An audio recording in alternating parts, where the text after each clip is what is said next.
Hello, my dear dreamers. Welcome back.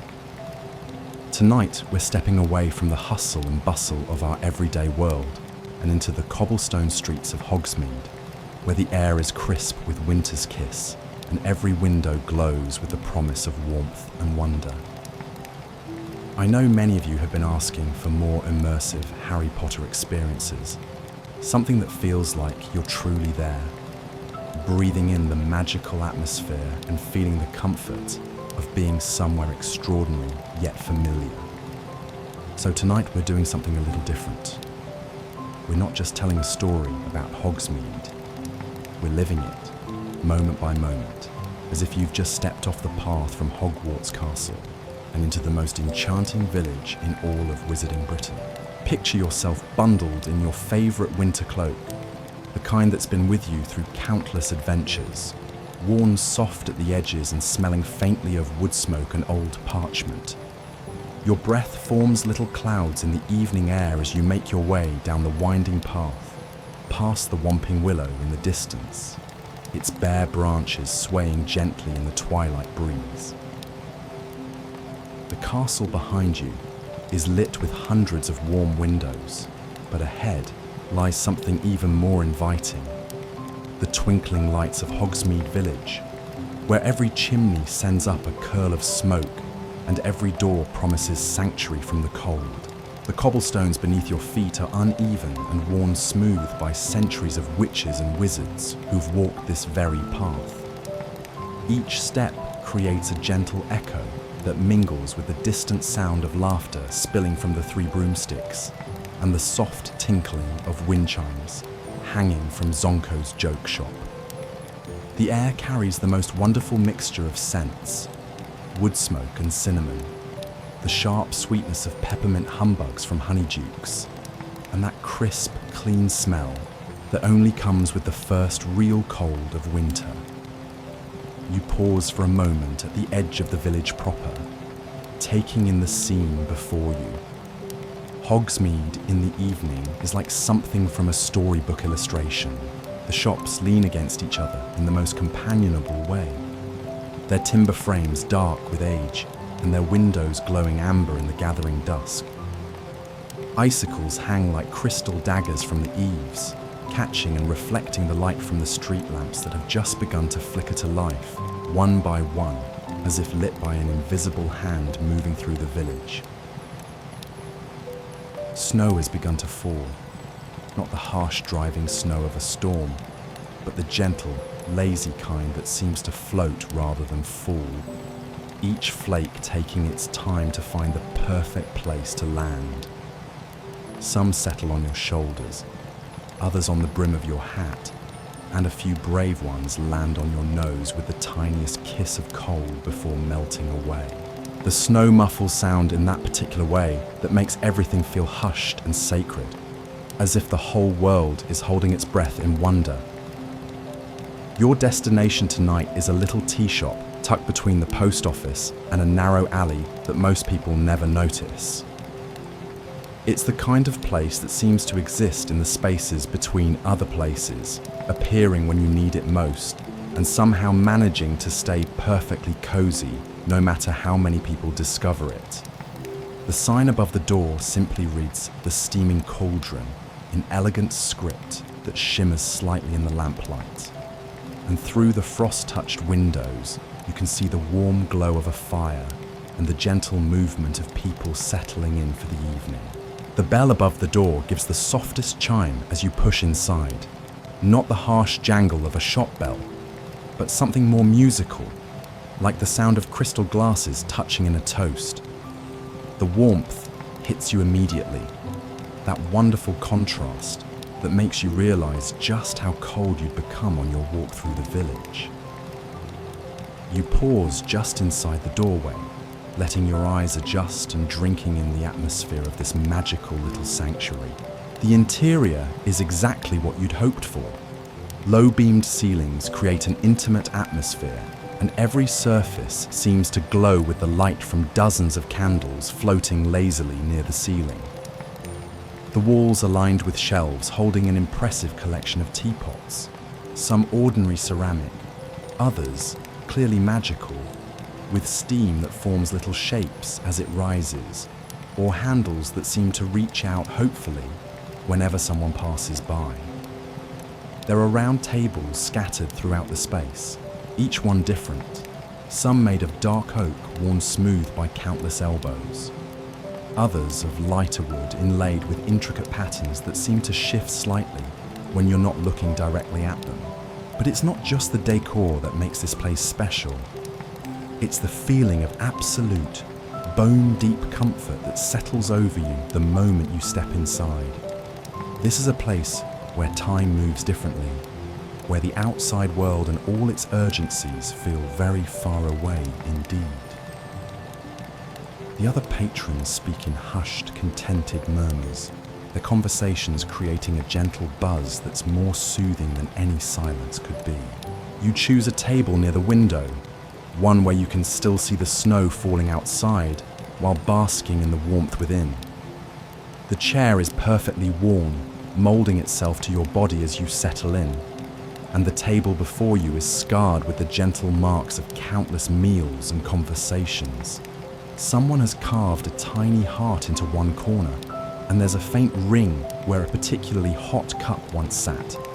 But these imperfections only add to the charm, each one a story of someone else who found comfort in this very spot. The proprietor appears at your elbow as if summoned by magic, which you realize with a smile she probably was. She's a round, cheerful witch with silver hair pinned up in a practical bun and the kind of face that suggests she's spent years perfecting the art of making people feel at home.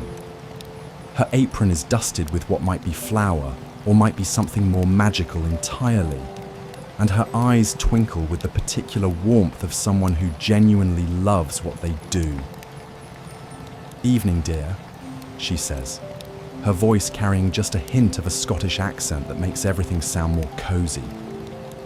Terrible weather for walking, but perfect weather for tea, wouldn't you say? What can I bring you to chase away the chill? The menu she places before you is handwritten on thick parchment that feels substantial beneath your fingers. The offerings are exactly what you'd hoped for.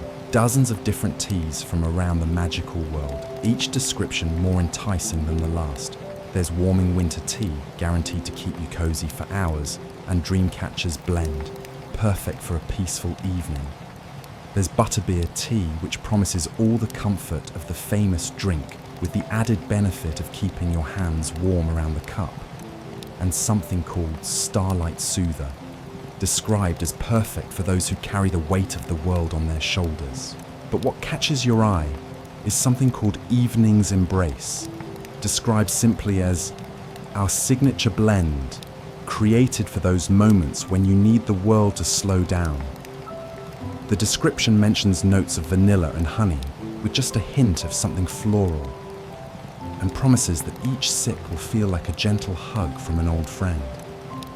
"The evening's embrace, please," you tell her, and her face lights up with approval.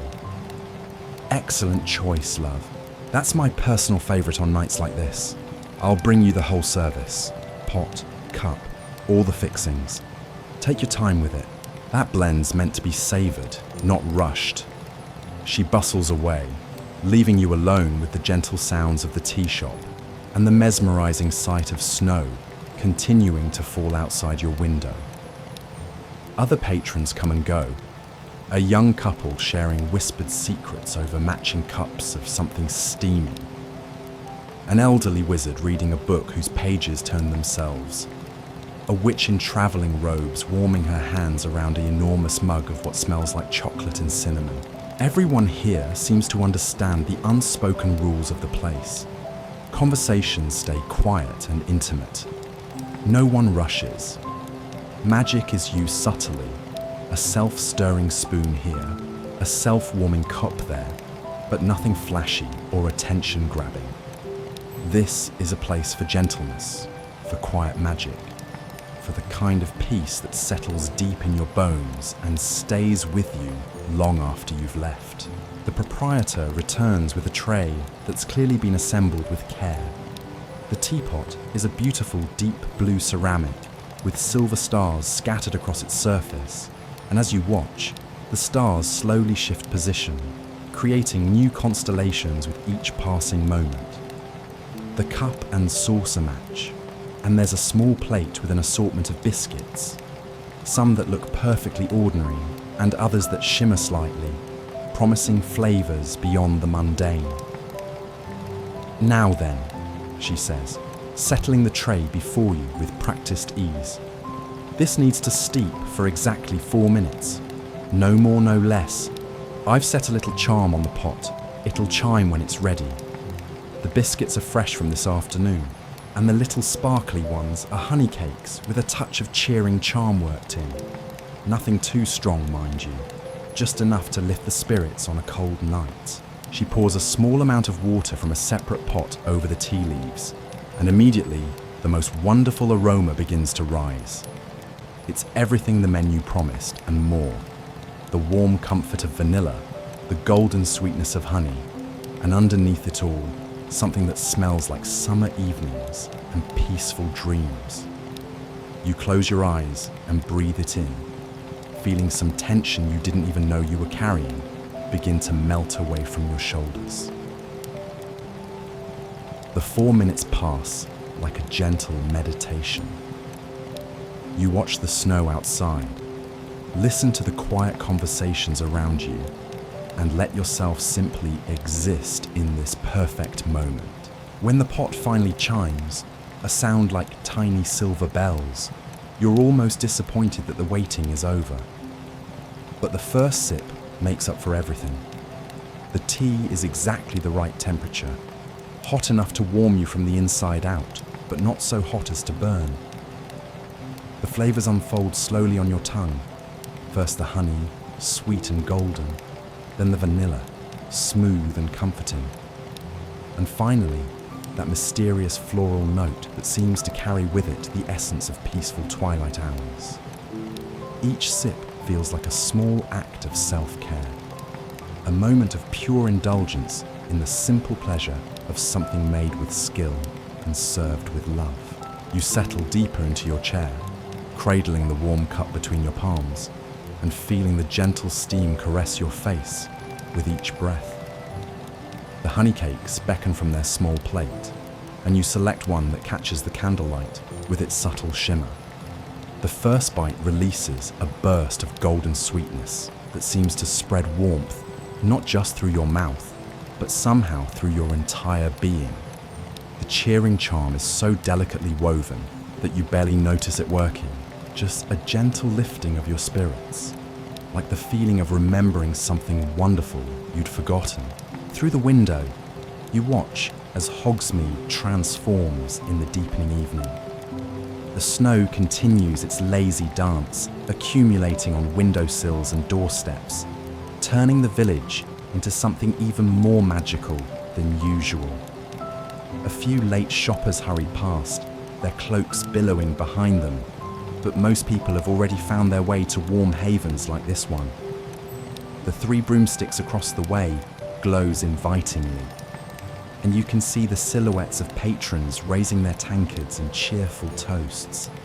Zonko's has closed for the evening, but someone has left a display of fireworks in the window that occasionally spark to life on their own, sending brief cascades of coloured light across the snow-dusted street. You pour yourself a second cup, marvelling at how the teapot seems to know exactly how much you want. The stream of amber liquid stopping precisely when your cup reaches the perfect level. The proprietor catches your eye from across the room and gives you a knowing smile, the kind that says she's seen countless souls find exactly what they needed within these walls. She's settled at a table near the counter with her own cup of tea and what appears to be an accounts ledger, though the numbers seem to be writing themselves while she simply watches with satisfaction. A young witch at a nearby table is sketching in a leather-bound journal, her quill moving in smooth strokes as she captures the scene around her. Occasionally she pauses to sip from a cup that steams with what smells like cinnamon and apple, and you notice that her drawings seem to move slightly on the page, figures waving or walking in place with gentle, lifelike motion. She catches you watching, and offers a shy smile before returning to her work, lost in the peaceful rhythm of creation. The elderly wizard with the self-turning book has moved on to what appears to be a collection of moving photographs, each one showing different scenes of magical landscapes that shift and change as you watch. Sometimes he chuckles softly at something he sees, and once you catch a glimpse of what might be a dragon playing in a field of flowers, its movement so graceful and joyful that you can't help but smile along with him. Time moves differently here, flowing like honey, thick and golden and sweet. You've lost track of how long you've been sitting, how many cups you've shared with the starry teapot, how many honey cakes have found their way from the plate to provide their gentle magic. The conversation around you has settled into an even more comfortable murmur, punctuated by the occasional soft laugh or the gentle clink of china. The candles above continue their lazy drift, casting ever-changing patterns of light and shadow that dance across the walls and tables. Outside, the village has grown quieter as the evening deepens. The shops have mostly closed, their windows still glowing but no longer showing the bustle of commerce. Instead, Hogsmeade has settled into its evening rhythm, becoming a place of homes and hearths rather than business. You can see warm light spilling from the windows of the houses that line the streets beyond the main shopping area, and occasionally a figure passes by a window, going about the comfortable routines of domestic life. The snow has accumulated enough now that the world outside looks soft and muffled, every sharp edge rounded and gentled. The street lamps create pools of golden light that the snowflakes dance through, and the whole scene has taken on the quality of a snow globe, perfect and contained and magical. You press your face closer to the window, your breath fogging the glass, and for a moment you feel like a child again, filled with wonder at the simple beauty of winter. A soft chime from somewhere in the shop announces the arrival of new patrons, and you turn to see a small group of Hogwarts students shaking snow from their cloaks. They're older students, probably 6th or 7th years, and they move with the easy confidence of those who've made this journey many times before. They choose a table near the fire, settling in with a kind of comfortable familiarity that speaks of friendship deepened by shared adventures. Their voices are low and warm as they discuss their day, their classes, their plans for the upcoming holidays. The proprietor approaches their table with the same welcoming smile she gave you, and soon they're absorbed in the ritual of choosing their evening teas. You can't help but feel a sense of kinship with them, all of you refugees from the cold, all finding comfort in this same magical sanctuary. There's something deeply satisfying about being part of this quiet community, even if you're all strangers, united only by your appreciation for warmth and good tea. Your own teapot seems bottomless, continuing to provide perfect cup after perfect cup without ever seeming to empty.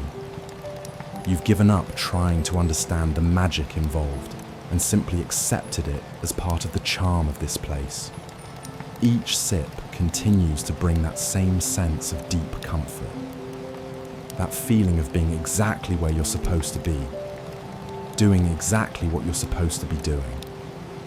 The young witch with the sketchbook has moved on to a new drawing, this one showing the tea shop itself from her perspective. You can see yourself in her sketch, a figure by the window with a cup raised to their lips, looking peaceful and content. She's captured the floating candles, the other patrons, even the way the light falls across the tables, all of it alive with gentle movement.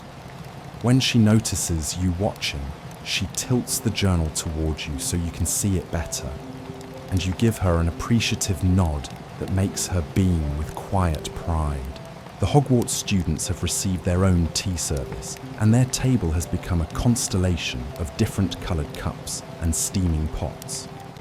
One of them has ordered something that produces steam in the shape of tiny dancing figures, while another's tea seems to change colour with each sip, shifting through shades of gold and amber and deep red. They're sharing a plate of what look like miniature fruit tarts that glow softly from within, and their quiet laughter adds to the peaceful atmosphere of the room. As the evening deepens further, the tea shop takes on an even more intimate quality. The candlelight seems warmer, the conversations softer, the very air more welcoming. You've entered that perfect state of relaxation where your body feels weightless and your mind has quieted to a gentle hum of contentment.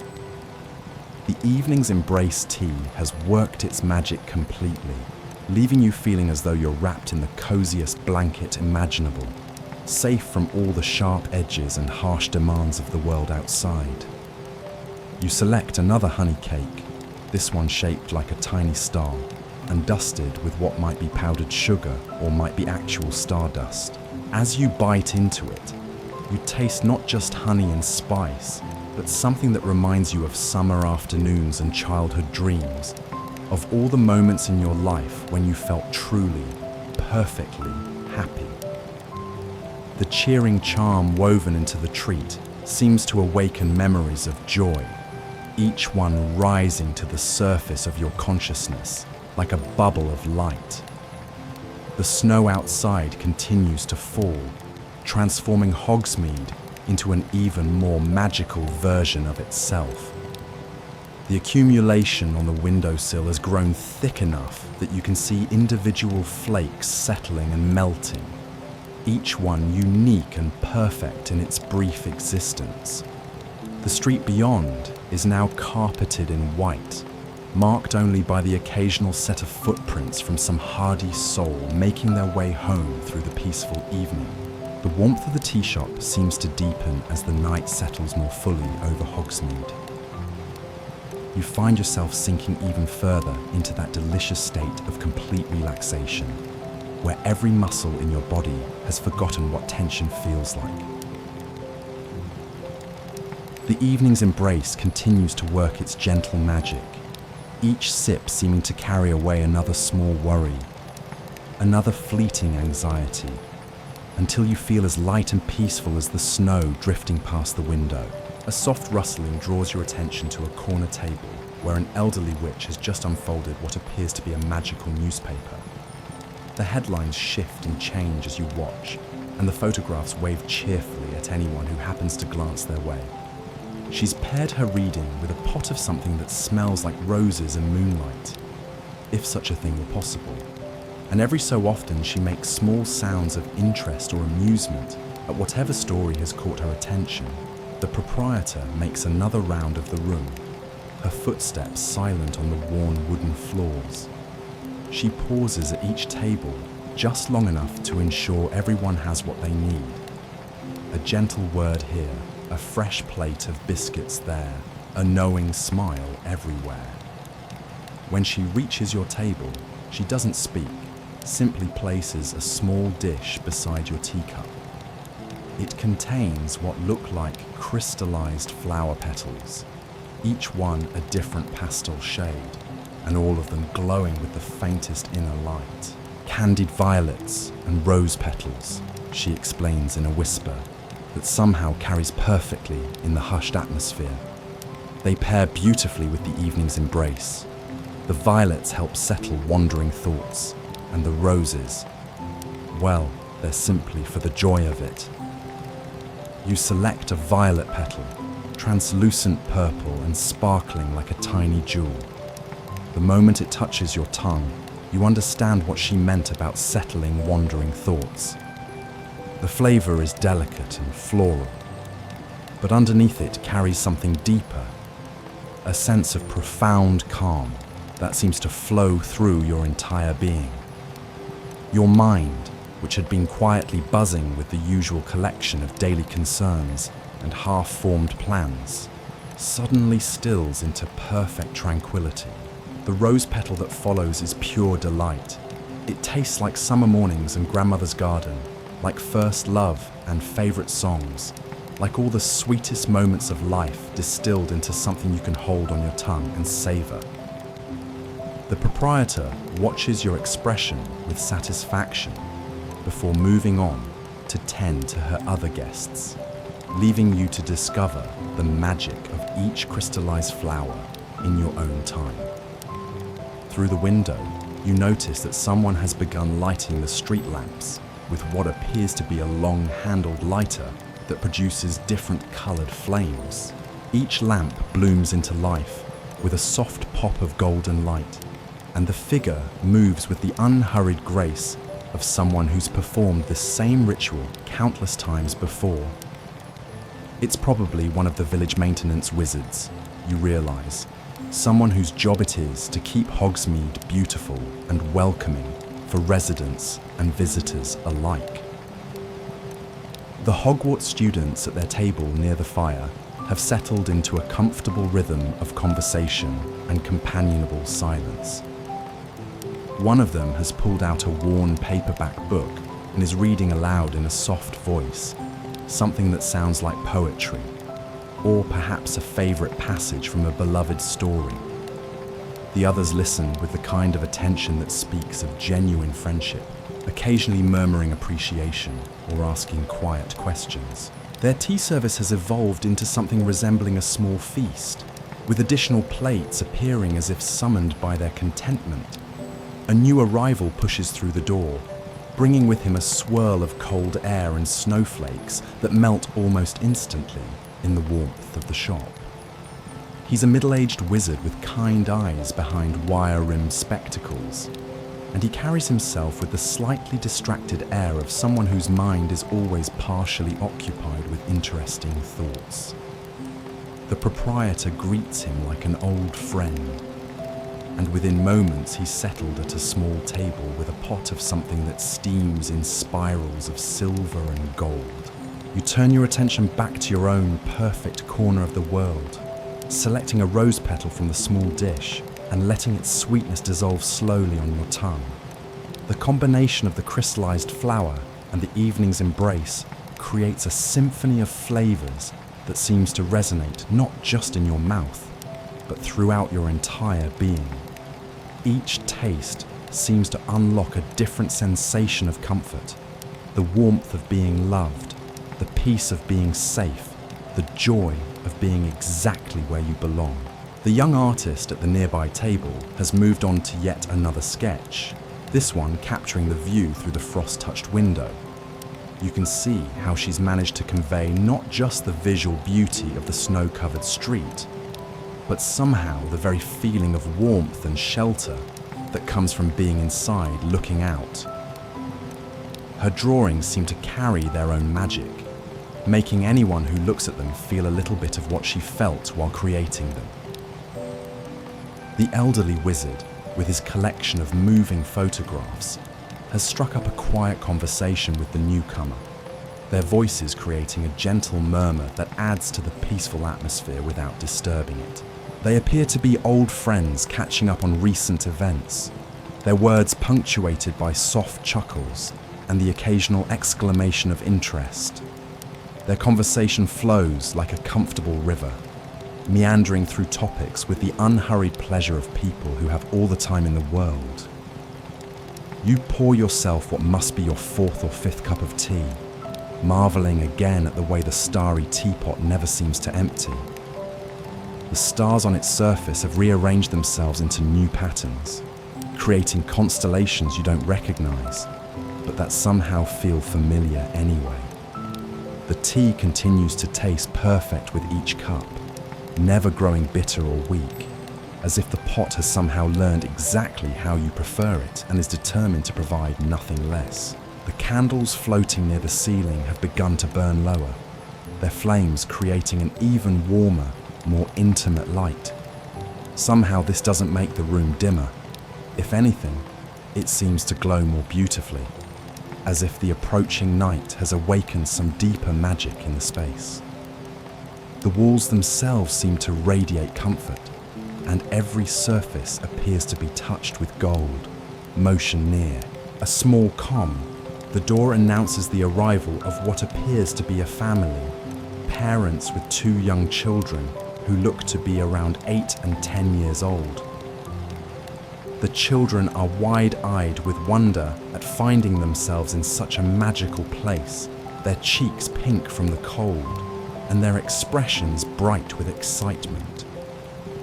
The proprietor greets them with special warmth, clearly delighted to have young visitors, and soon they're settled at a large round table with child-sized cups and a selection of treats that seem designed specifically for small hands and curious minds. The younger child, a girl with pigtails that bounce when she moves, gasps with delight when her cup of chocolate proves to be self-stirring, the spoon moving in perfect circles without any guidance. Her brother, trying to appear more sophisticated, nonetheless can't hide his amazement when his biscuit changes colour as he eats it, shifting through the entire rainbow before settling on his apparent favourite shade of blue. Their parents watch with the particular joy that comes from seeing magic through children's eyes, their own cups steaming with something that smells like cinnamon and contentment. The father catches your eye and gives you a small smile that seems to say, "Isn't this wonderful?" And you find yourself nodding in complete agreement. There's something deeply satisfying about sharing this magical space with people who understand how special it is. You select another crystallized flower from your dish, this time choosing one that appears to be made from a daisy petal. The flavor is lighter than the others, carrying hints of spring meadows and lazy afternoons, of the simple pleasure of lying in grass and watching clouds drift by. It pairs beautifully with your tea, creating a combination that tastes like pure happiness dissolved in warm liquid.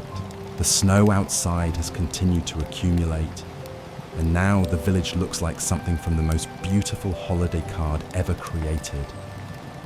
The buildings seem to glow from within, their windows casting rectangles of warm light across the white blanketed streets. An occasional figure hurries past, bundled in travelling cloaks and scarves, but for the most part, Hogsmeade has settled into its evening quiet, becoming a place of hearth fires and gentle conversations. The tea shop itself has taken on the quality of a living thing, breathing with the quiet contentment of its occupants. Every sound contributes to the overall harmony, the soft clink of china, the gentle whisper of pages turning, the muted conversations that rise and fall like a peaceful tide. Even the silence between sounds feels full and rich, pregnant with comfort and possibility. You find yourself thinking about all the people who must have sat in this very chair before you, cradling their own cups of tea and watching their own snow fall outside their own windows. Students from Hogwarts seeking refuge from the pressures of exams, villagers taking a break from their daily routines, travellers like yourself in need of warmth and respite. Each of them must have felt this same sense of perfect belonging, this same deep peace that seems to seep into your very bones with each passing moment. The proprietor appears at your elbow once more, this time carrying a small plate that holds what appears to be a single, perfect biscuit. It's shaped like a crescent moon and dusted with something that sparkles like captured starlight. She sets it before you without a word, but her smile suggests that this is something special, a treat reserved for those who truly appreciate the magic of the place. The first bite reveals layers of flavour that unfold like a story being told. There's butter and vanilla, honey and spice. But underneath it all, something indefinable that tastes like moonbeams and wishes, like all the quiet magic that exists in the spaces between heartbeats. The biscuit seems to dissolve on your tongue, leaving behind only the memory of sweetness and a feeling of profound gratitude for this moment, this place, this perfect evening. The family with the young children has settled into their own rhythm of wonder and contentment. The little girl has discovered that her napkin will fold itself into different animal shapes when she whispers to it, while her brother has become fascinated by the way the steam from his chocolate creates tiny moving pictures in the air above his cup. Their parents have relaxed completely, the particular tension that comes with traveling with children melting away in the face of such perfect hospitality. As you sit there, cradling your cup and watching the snow continue its gentle dance outside, you realize that you've stumbled upon something truly precious. This isn't just a tea shop, it's a sanctuary, a place where time moves at the speed of contentment and where every detail has been crafted to provide exactly what weary souls need most. The proprietor understands something fundamental about human nature, about the deep hunger we all carry for places where we can simply be, without performance or pretense or pressure. The evening deepens around you like a comfortable embrace, and you find yourself hoping that this moment might stretch on indefinitely. The tea continues to warm you from the inside out. The crystallized flowers continue to provide their gentle magic, and the snow continues to transform Hogsmeade into something even more beautiful than usual. You are exactly where you need to be, surrounded by exactly the right kind of magic, feeling exactly as peaceful as a human heart can feel.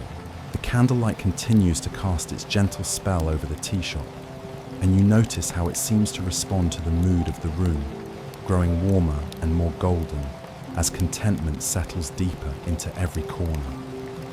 The flames dance without any breeze to move them, creating patterns of light that seem almost choreographed, as if they're performing just for the pleasure of it. You watch one particular candle as it drifts closer to your table, its light catching the steam from your teacup and turning it into something that looks almost like silk ribbons floating through the air. The starry teapot beside you gives a soft, musical chime. Not the harsh sound of a timer, but something more like wind chimes made of crystal.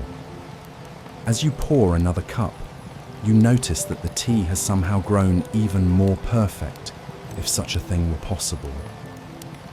The vanilla notes have deepened, the honey has become more golden, and that mysterious floral essence now carries hints of lavender and something that might be night-blooming jasmine. Each sip feels like a small miracle, a reminder that magic isn't always about grand gestures and dramatic spells. Sometimes it's about the perfect cup of tea at exactly the right moment. Through the frost-etched window, you can see that the village lamplighter has finished his rounds. And now Hogsmeade glows with dozens of warm pools of light that reflect off the falling snow. The flakes have grown larger and more leisurely in their descent, each one taking time to spiral and dance before finding its resting place.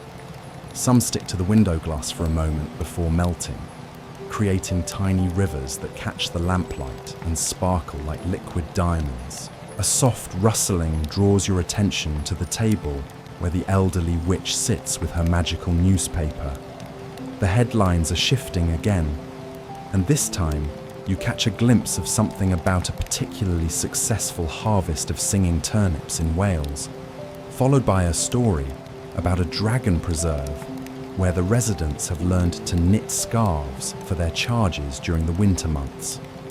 The photographs accompanying the articles wave cheerfully at anyone who happens to glance their way, and one particularly charming dragon actually winks at you before returning to the serious business of modelling its new scarf. The young artist has begun a new sketch, this one focusing on the floating candles above. Her quill moves with confident strokes, capturing not just their physical appearance, but somehow the very essence of their gentle magic. As you watch, the candles in her drawing begin to move, just like their real counterparts, creating tiny loops and spirals of light across the parchment. She notices you watching and tilts her work toward you with a shy smile. And you see that she's managed to capture something indefinable, the feeling of being surrounded by magic so gentle and natural that it feels like breathing. The proprietor emerges from what must be the kitchen, carrying a tray laden with fresh treats that make your mouth water just from their aroma. There are tiny apple tarts that steam gently in the cool air, their crusts golden and flaky, and what appear to be miniature treacle tarts that glisten like amber jewels. She distributes these treasures throughout the room with the satisfaction of someone who knows she's about to make several people very happy, pausing at each table to exchange a few quiet words with the occupants. When she reaches your table, she sets down a small plate containing one of the apple tarts and something you haven't seen before, a delicate pastry shaped like a snowflake, so intricate that it looks almost too beautiful to eat. The pastry is dusted with powdered sugar that sparkles with an inner light, and when you lean closer, you can smell cinnamon and something else, something that reminds you of Christmas mornings and warm fireplaces and all the coziest moments you've ever experienced. That's a winter's dream pastry, the proprietor explains in her gentle burr, made with flour that's been blessed by snow fairies and filled with spiced cream that tastes like the best memories of winter you've ever had. The apple tart is from fruit that grew in an enchanted orchard. They say the trees there remember every song that's ever been sung beneath their branches. You bite into the winter's dream pastry first and immediately understand why it earns such a poetic name. The flavors that flood your mouth are complex and layered, starting with the delicate sweetness of the pastry itself, then moving through notes of cinnamon, vanilla, and something that might be crystallized ginger. But underneath it all is something harder to define. A taste that evokes the particular magic of winter evenings, of snow falling softly outside while you're safe and warm within. Each bite seems to awaken different memories. Building snow forts as a child, the first sip of hot chocolate after ice skating, the peaceful hush that falls over the world after a fresh snowfall. The apple tart proves equally magical. The fruit is perfectly tender, sweet, but with just enough tartness to balance the richness of the custard beneath. But as the proprietor promised, there's something more, a hint of music in the flavor, as if you're tasting the echo of all those songs sung under the enchanted apple trees. You can almost hear them, faint melodies that seem to dance on your tongue, before fading into the warm contentment that fills your chest. The family with young children has discovered the joy of the proprietor's fresh treats as well. The little girl has received what appears to be a cookie shaped like a butterfly, its wings decorated with edible flowers that seem to flutter slightly as she holds it. Her brother has been given something that looks like a miniature cauldron filled with chocolate that bubbles gently without being hot. Their parents watch with the particular contentment that comes from seeing your children experience pure, uncomplicated joy. The Hogwarts students near the fire have been joined by another group, these ones younger, probably 4th or 5th years, judging by their eager faces and the way they huddle together sharing secrets. They've pushed 2 tables together and created their own little constellation of teapots and treat plates, their voices creating a gentle buzz of excitement as they discuss their latest adventures at school. One of them has produced what appears to be a small magical device that projects tiny fireworks above their table, each burst of colour no bigger than a coin but perfectly formed and beautiful. You settle deeper into your chair, feeling the winter's dream pastry work its gentle magic through your system. The spiced cream seems to have awakened something warm and peaceful in your chest, a feeling of deep satisfaction that has nothing to do with being full, and everything to do with being exactly where you belong. The apple tart adds its own note to this symphony of contentment, the ghost of those orchard songs creating a gentle melody that seems to play just at the edge of your hearing. Outside, the snow continues to fall with increasing dedication. The street is now completely blanketed in white, transforming the familiar cobblestones into a smooth, unmarked canvas that gleams under the lamplight. A few hardy souls still make their way through the village, but they move slowly, savoring the beauty of the transformed landscape rather than hurrying through it. One figure pauses directly outside the tea shop window, and you can see them smile as they take in the warm glow spilling out onto the snow before continuing on their way. The tea shop itself has settled into an even deeper rhythm of peace. Conversations have grown softer, movements more gentle, as if everyone present understands that they're part of something special that shouldn't be disturbed.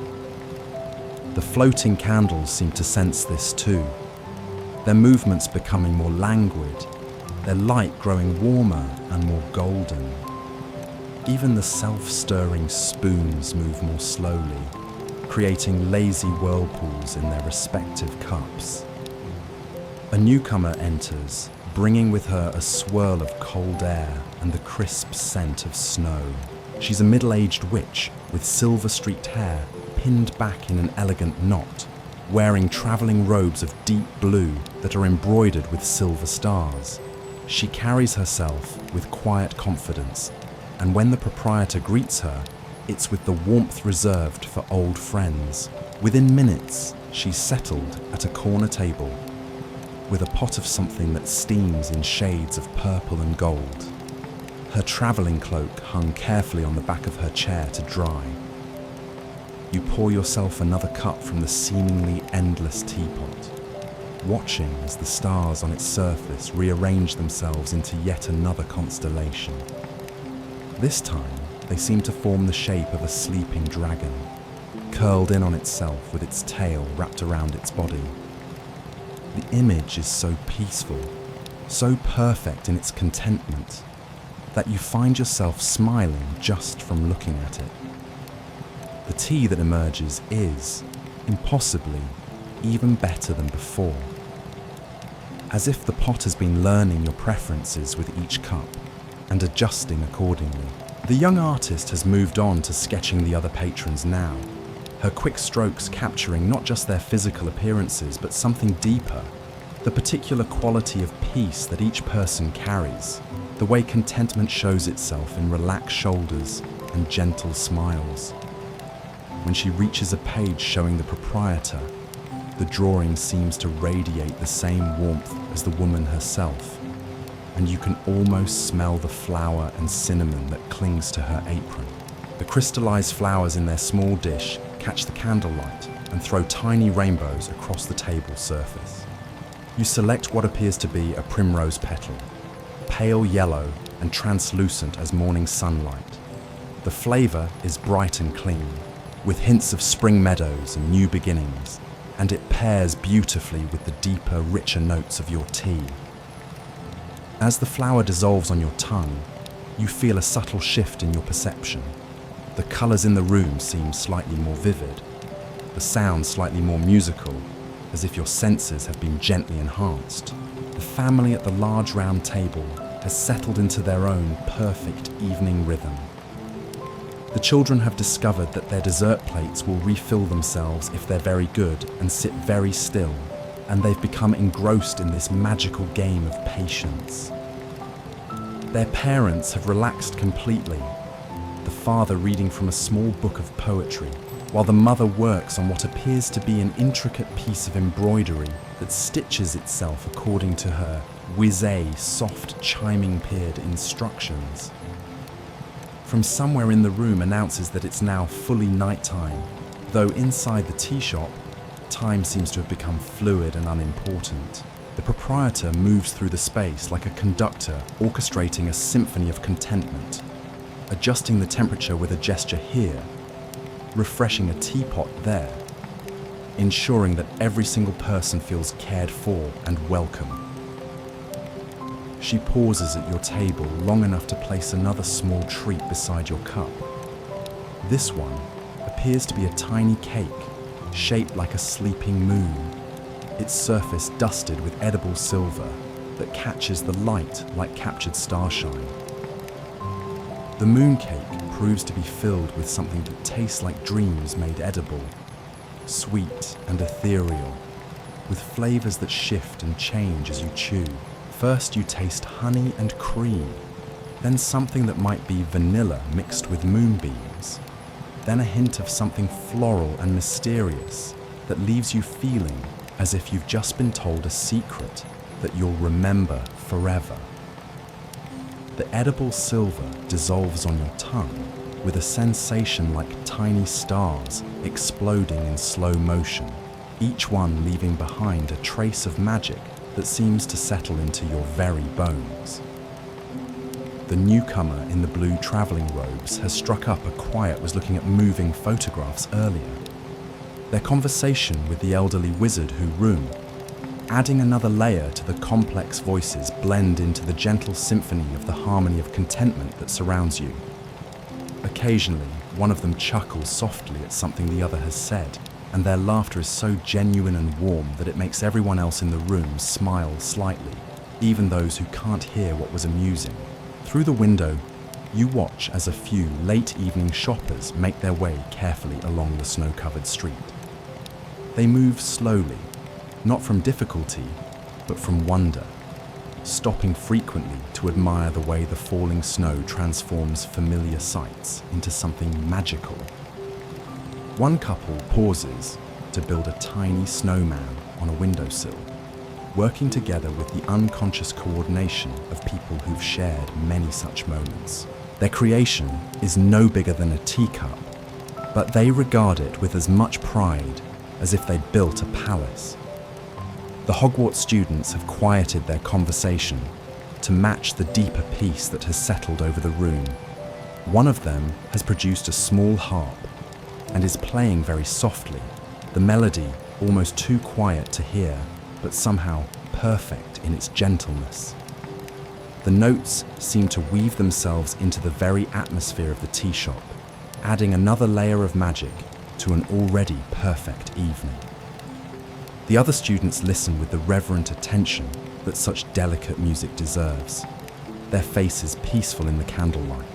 Your teacup seems to warm itself in your hands, the ceramic pulsing gently with its own inner heat.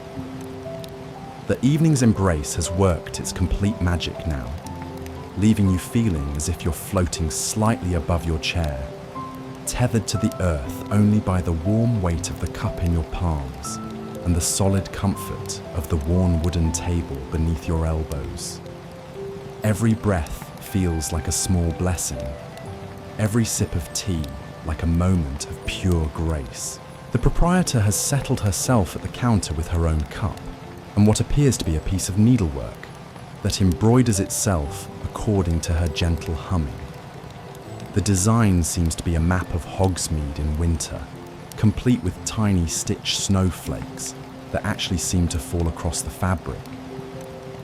She catches you watching and gives you a smile that's warm enough to melt snow, then returns to her work with the satisfaction of someone who knows she's created exactly the kind of evening that weary souls need most. A soft rustling announces that the magical newspaper reader has turned to the entertainment section, where the photographs show various magical performers in action. A tiny juggler tosses balls that turn into butterflies, while a miniature orchestra plays a silent symphony, their instruments moving with perfect precision, even though no sound emerges from the page. The elderly witch watches these tiny performances with the same attention she might give to a full-sized show, occasionally clapping silently when a particularly clever trick is performed. The snow outside has reached that perfect depth where it clings to every surface, outlining the window frames and door lintels with pristine white borders. The effect is like living inside a snow globe, surrounded by a world that's been distilled to its most beautiful essence. Every so often, a gust of wind stirs the falling flakes into spiraling dances, creating momentary galaxies of white that wheel and turn before settling back into their gentle downward drift. You find yourself thinking about all the people who must be scattered throughout Hogsmeade right now, each in their own warm sanctuary, each experiencing their own version of this perfect winter evening. Students in the Three Broomsticks sharing butterbeer and stories, families gathered around their own hearth fires, shopkeepers closing their establishments and heading home to comfortable chairs and good books. the thought fills you with a deep sense of connection, as if you're part of a vast network of contentment that spans the entire village. What appears to be her, the young artist has begun final sketch of the evening, this one capturing the entire tea shop from her perspective. You can see how she's managed to convey the space, but the very feeling of being here, not just the physical details, the warmth, the peace, the sense of being held safe from all the harsh realities of the world outside. Her drawing seems to glow with its own inner light, as if she's captured some of the actual magic of the place and transferred it to parchment. The Winter's Dream pastry has left you feeling as if you're wrapped in the coziest blanket imaginable. One woven from contentment and starlight and the particular magic that only exists in places where people gather to share warmth and kindness. The apple tart continues to work its musical magic, those ghost melodies from the enchanted orchard creating a gentle soundtrack that plays just below the threshold of hearing. Combined with your endless cup of evening's embrace tea, these treats have created a perfect storm of comfort that has settled into your very soul. The family with children has begun to show signs that their magical evening is drawing toward its natural close. The little ones are growing sleepy, leaning against their parents with the boneless contentment of children who have experienced perfect happiness. Their mother strokes the little girl's hair, while their father carefully packs away the magical toys and treats they've accumulated. But there's no rush, no sense of urgency. Even their departure will be part of the gentle rhythm that governs this place. A new figure appears outside the window, moving slowly through the snow. It's an elderly wizard with a long white beard that's collected snowflakes like tiny ornaments, and he carries a staff that glows with soft blue light. He pauses outside the tea shop in a gesture of appreciation, then continues on his way, raises his staff in what might be a blessing, or simply leaving footprints in the snow that seem to sparkle briefly before fading back to ordinary white. The floating candles have begun to burn lower, their flames smaller, but somehow more intense, as if they're concentrating all their remaining energy into creating the perfect ambience for the evening's gentle conclusion. The light they cast has taken on an almost liquid quality, flowing across surfaces and pooling in corners, creating an atmosphere that's simultaneously intimate and infinite. You realize that you've been sitting here for hours, though it feels like both minutes and lifetimes. The tea shop has worked its magic so completely that you've lost all sense of ordinary time, existing instead in that perfect space between moments where nothing matters except the warmth of your cup, the taste of magic on your tongue, and the absolute certainty that you are exactly where you need to be. The proprietor begins making her final rounds of the evening, not to hurry anyone along, but simply to ensure that everyone's needs are met as the night deepens. She moves with the same gentle grace she's shown all evening, her presence somehow managing to be both unobtrusive and deeply comforting. When she reaches your table, she simply places a hand briefly on your shoulder, a gesture that somehow conveys gratitude, blessing, and the promise that this place will always be here when you need it most. The snow outside has grown thicker now, each flake seeming to carry its own tiny spark of magic as it spirals past the frosted windows. You watch as one particularly adventurous snowflake hovers just outside the glass, dancing in place as if trying to peek inside at the warmth and wonder within. It lingers for a long moment before finally settling onto the growing drift on the windowsill, adding its own small contribution to the blanket of white that's transforming Hogsmeade into something even more enchanted than usual. Inside the tea shop, the atmosphere has deepened into something approaching the sacred. Every sound seems softer, every movement more deliberate, as if the very air has thickened with contentment. conversations around you have become whispered exchanges, intimate and warm, punctuated by gentle laughter that bubbles up like champagne and settles back into the peaceful quiet. Even the self-stirring spoons have slowed their rotations, creating lazy whirlpools that barely disturb the surface of their respective cups. You select another crystallized flower from your dish, this one a delicate lavender bud that seems to hold the essence of summer twilight within its transparent petals.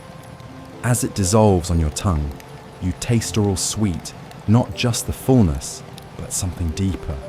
The memory of warm evenings and fireflies, of lying in grass that still held the day's heat while stars began to appear overhead. The flavor pairs perfectly with your tea, creating a combination that tastes like the best of all seasons, distilled into a single perfect moment. The teapot beside you continues its endless service. There appears to be a constellation of interstars on its surface, now forming what linked hearts. Each time you pour, the liquid emerges at exactly the right temperature, with exactly the right strength, as if the pot has become. The steam that rises from your attune to your very soul cup creates ephemeral shapes in the candlelit air, sometimes resembling tiny dances, other times forming spirals that remind you of galaxies spinning in slow motion. A soft chiming from somewhere deep within the shop announces the hour, though you've long since stopped caring what time it might be. In this place, minutes and hours seem to be suggestions rather than rules, bending to accommodate the deeper rhythms of comfort and connection. The proprietor appears to understand this instinctively, never once glancing at any sign that the clock or showing evening should be anything other than exactly what it is, endless and perfect, and entirely devoted to the gentle art of being at peace. The young artist has closed her sketchbook now, setting it aside with the satisfaction of someone who has captured something truly worth preserving. Her final drawing, somehow the feeling of being within you noticed, showed not just the tea shop, but it. The way the light seems to embrace rather than merely illuminate. The way every person appears to be surrounded by their own small bubble of contentment. She's begun sipping from a new cup, something that steams with colours you don't recognise, and her expression has taken on the dreamy quality of someone who has found their perfect creative flow. The family with children has begun leave, but their preparations to even this hurried process seems UNHG magicals. The little girl napkin has Fowler's shape of a swandered itself into the cup parting gift, while her brother's has produced one final burst of rainbow-coloured steam that forms the words "thank you" before dissipating into glittering motes. Their parents gather cloaks and mittens with the careful attention of people who understand they're concluding something precious, something that deserves to be honoured rather than rushed. Through the window, you can see that the village has settled completely into its winter evening rhythm. The last of the shops have closed their doors, their windows now glowing with the softer light of homes rather than commerce. Smoke rises from dozens of chimneys, creating vertical ribbons against the dark sky that speak of hearth fires and comfortable chairs, of families gathered around their own tables sharing their own magical meals. The snow continues to fall, but now it seems less like weather and more like a blessing, each flake a tiny gift to the earth below. From the sky, their tables, even Hogwarts students, have pushed closer together, creating what appears to be a single, large gathering space where they can share their remaining treats and continue their gentle conversations. The student with the small harp has been joined by another with what looks like a miniature flute, and together they're creating the kind of music that seems to emerge from the very walls themselves, so subtle and perfect that you're never quite sure if you're hearing it or feeling it. You take another sip of your tea and realise that something fundamental has shifted within you over the course of this evening. The tension that you carried in your shoulders when you first pushed through the door has completely dissolved, replaced by a feeling of such profound relaxation that you wonder if you'll ever be able to recreate it anywhere else. Every muscle in your body has remembered what it means to be truly at rest. Every breath has become an act of gratitude rather than mere necessity. The proprietor has settled herself more comfortably at the counter, her needlework now showing a nearly complete map of the village under snow. As you watch, tiny stitched figures appear to walk along the fabric streets, their movements so sure you're not imagining things. She lifelike that you blink several times to make the pleased expression of someone who has spent, catches you staring and winks, then returns to her work with years perfecting her craft, and still finds joy in each new creation. A gentle rustling draws your attention to the corner where the elderly witch sits with her magical newspaper. She's turned weather section, where animated clouds drift across the page, dropping to what appears to be the parchment, before being tiny drops of real rain onto absorbed, without leaving any moisture behind. A miniature sun peeks out from behind one cloud, casting actual warmth onto her fingers as she reads the forecast for the coming week, the newcom from her belongings. When she Windsor in blue travelling robes has produced what appears to be a small musical box, it with a tiny silver key, it begins to play a melody so hauntingly beautiful that every conversation in the room pauses to listen. The tune seems to capture the very essence of winter evenings, not the cold or darkness, but the particular magic that exists in the contrast between harsh weather outside and perfect warmth within. As the melody plays, tiny holographic snowflakes begin to dance above the box, each one unique and perfectly formed. Your moon-shaped cake has left behind a lingering taste of dreams and starlight, while the apple tart continues to work its musical magic in subtle ways. You find yourself humming softly under your breath, though you're not conscious of choosing any particular melody. The songs seem to rise from somewhere deep within, as if the enchanted fruit has awakened every lullaby you've ever heard, every tune that has ever brought you comfort.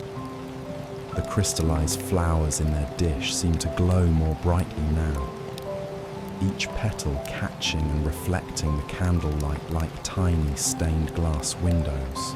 You select what appears to be a forget-me-not, its blue so pale it's almost transparent, and as it dissolves, you reminds you of childhood taste, not just sweetness, but something that summers and grandmother's garden, of all the small moments of beauty that accumulate over you all. The floating candles have begun to a lifetime to create the foundation of who cluster together, forming small constellations of light that drift slowly through the air above your head. Their movements seem choreographed by some invisible hand, creating patterns that please the eye while never quite repeating themselves. One particular group over your table, and foring passes directly a moment you're bathed in golden light, so warm and perfect that you feel as if you're being blessed by tiny suns.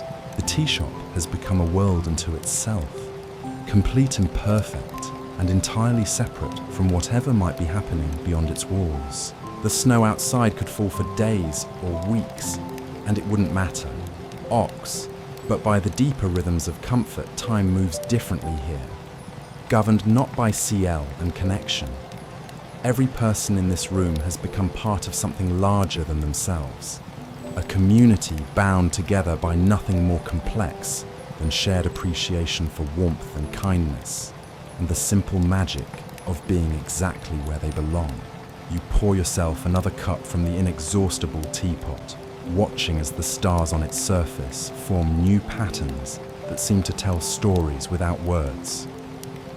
This time, they arrange themselves into the shape of a tree whose branches reach toward tiny stitched stars, its roots extending deep into the ceramic surface, as if drawing nourishment from some hidden source. The tea that emerges continues to be perfect, each sip a small revelation of flavor and warmth that spreads through your entire being like liquid contentment. The young artist has begun a new piece of work, this one in what appears to be watercolors that paint themselves according to her whispered instructions. The colors flow across the parchment like living things, creating washes of blue and silver and gold that somehow capture the very essence of this snowy evening. As you watch, tiny painted snowflakes begin to fall across her paper sky, each one settling into its perfect place as if guided by an invisible hand. The family with children has finally begun their actual departure, but even this process has been transformed into something magical by the atmosphere of the place. The little girl's butterfly cookie has come to life, its edible wings fluttering gently as it circles her head once, before settling onto her shoulder like a living ornament. Her brother's cauldron of bubbling chocolate has produced a final treat, a small candy shaped like a star that glows with inner light and will. The proprietor explains quietly, "Keep him warm all the way home." Through the frost-etched window, you watch as a lone figure makes their way slowly down the street, leaving a trail of footprints in the fresh snow that seem to sparkle briefly before fading back to ordinary white. The person moves with the unhurried pace of someone who understands that this kind of evening is meant to be savoured rather than rushed through, pausing occasionally to look up at the falling snow with what appears to be genuine wonder. The elderly wizard who was sharing photographs earlier has begun showing them to other patrons, moving from table to table with the enthusiasm of someone who has discovered treasures that must be shared. The moving pictures show landscapes that exist nowhere in the mundane world. Forests where the trees glow with inner light, lakes that seem to sing in harmonious chother worlds, mountains that reflect not just the sky above but other skies from can almost hear, even from the silent hordes that you photographs. The proprietor begins what appears to be her to close the shop, but simply to ensure that everyone has final round of the evening, not everything they need as the night deepens around them. She moves through the space like subtle gestures, refreshing teapots that a guardian angel, adjusting the temperature with, seem reluctant to empty, and offering quiet words of comfort to anyone who appears to need them.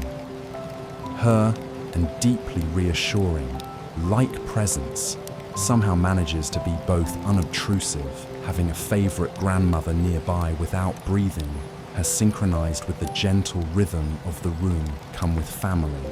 You realize that you're any of the obligations that usually, deep and slow and perfectly peaceful. Each inhalation brings with it the layered sense of the tea shop, sea smell of snow through the windows and the comforting aroma of a cinnamon and vanilla, honey and flowers, the cleaned wood and well-loved books.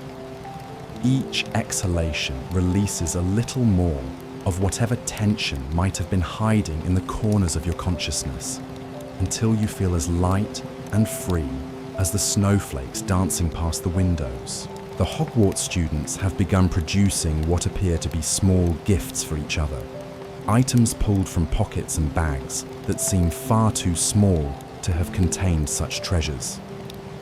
One offers a friend a miniature snow globe that contains what looks like a perfect replica of the tea shop itself, complete with tiny figures sitting around microscopic tables. Another produces a small vial filled with something that glows like captured moonlight, explaining in whispers that its essence of peaceful dreams, brewed during the last full moon and perfect for nights when sleep seems elusive. The musical box at the traveller's table has moved on to a new melody, this one even more beautiful than the first. The tune seems to weave itself through the very air of the room, touching every person present with its gentle magic. The holographic snowflakes above the box have multiplied, creating a miniature blizzard that somehow manages to be both wild and perfectly controlled, each flake following its own path while contributing to a larger pattern that's beautiful beyond description.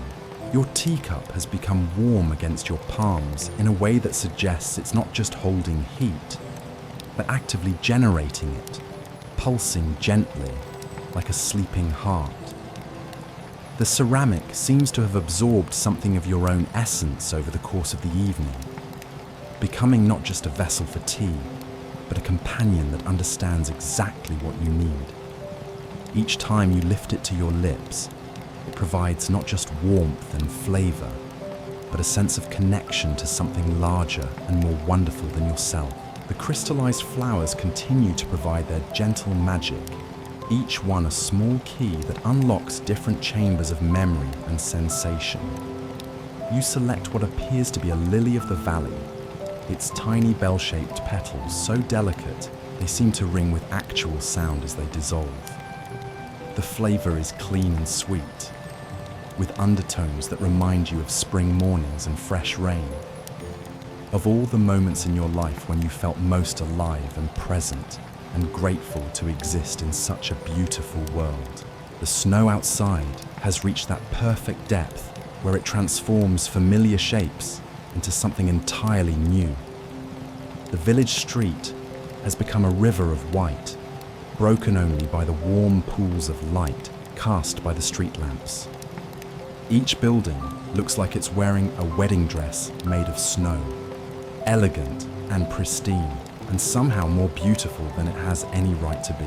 The occasional figure still moves through this transformed landscape, but they do so with the reverent care of people who understand they're walking through something sacred. The proprietor has lit what appears to be a special candle near the counter, one that produces flame in shades of blue and silver rather than ordinary gold. The unusual light it casts seems to enhance rather than change the existing ambience, adding depth and richness to colours that were already perfect. The scent it produces is subtle but distinctive, something that smells like winter nights and distant stars, like all the magic that exists in the spaces between heartbeats. A soft rustling announces that someone has opened what appears to be a book of moving poetry, the words rearranging themselves on the page to create new verses as they're read. The reader, a middle-aged wizard you hadn't noticed before, speaks some of the lines aloud in a voice so gentle it seems to merge with the ambient sounds of the room. The words he shares speak of snow as nature's way of blessing the earth, of winter as a time for gathering inward and discovering the warmth that exists at the center of all things. The young artist has completed her watercolor painting, and the result is so beautiful it takes your breath away. She's somehow captured not just the visual appearance of the tea shop, but its very soul, the way comfort seems to radiate from every surface, the way each person appears to be surrounded by their own personal aurora of contentment.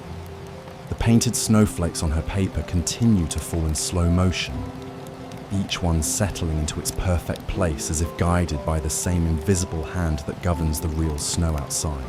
You find yourself thinking about all the people throughout history who must have experienced evenings like this one, not necessarily in this exact place, but in similar sanctuaries of warmth and comfort scattered throughout the world.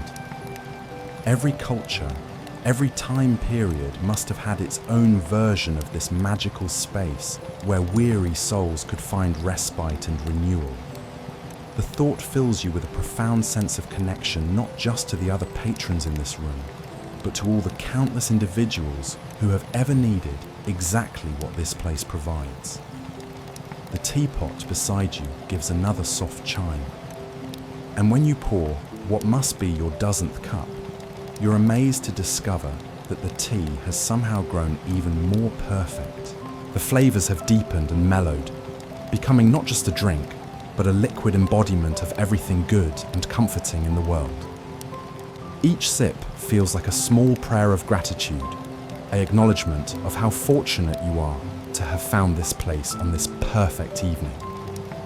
The floating candles have begun to arrange themselves into new configurations, creating patterns of light that seem to pulse gently with their own internal rhythm.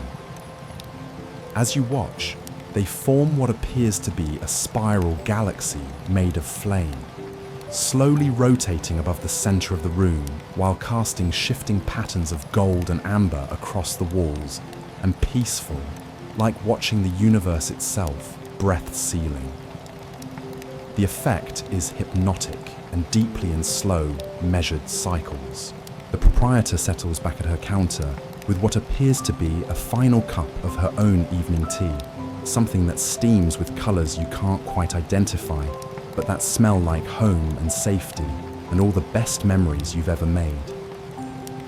She raises her cup in a subtle toast to the room at large, and somehow every person present seems to sense the gesture and respond with their own small acknowledgement. A nod, a smile, a gentle raising of their own cups in silent communion. The snow outside has begun to fall more steadily now, each flake catching the lamplight like a tiny star before settling onto the growing drifts that have transformed Hogsmeade into something from the most beautiful dream you've ever had. The village has taken on an otherworldly quality, as if the boundary between the magical and the mundane has grown so thin that it's practically disappeared. Every surface gleams with crystalline perfection, and the air itself seems to shimmer with possibility. Inside the tea shop, the atmosphere has deepened into something approaching reverence. The conversations around you have grown even softer, becoming whispered exchanges that feel like shared secrets. The elderly witch with her magical newspaper has folded it carefully and set it aside, apparently finding more interest in simply watching the gentle ballet of contentment playing out around her. Her eyes twinkle with the particular satisfaction of someone who has witnessed countless such evenings and never grown tired of their magic. The Hogwarts students have begun sharing stories now, their voices weaving together in that comfortable overlap that comes when old friends settle in for a proper evening of reminiscence. One recounts an adventure involving a mischievous portrait and a case of mistaken identity, while another describes the time they accidentally turned their dormitory into a tropical greenhouse during a particularly ambitious herbology experiment. Their laughter is warm and genuine, adding another layer of comfort to the already perfect atmosphere. You select another crystallized flower from your diminishing collection, this one appearing to be a tiny rose petal that glows with the softest pink light. As it dissolves on your tongue, you taste not just sweetness, but something that reminds you of every perfect moment you've ever experienced. First loves and last days of summer, unexpected kindnesses from strangers, and the particular joy that comes from discovering something beautiful when you least expected it. The flavor seems to awaken every happy memory you've ever stored away, bringing them all to the surface like bubbles rising in champagne. The proprietor has begun moving through the room with what appears to be a small silver bell, though she doesn't ring it in the traditional sense.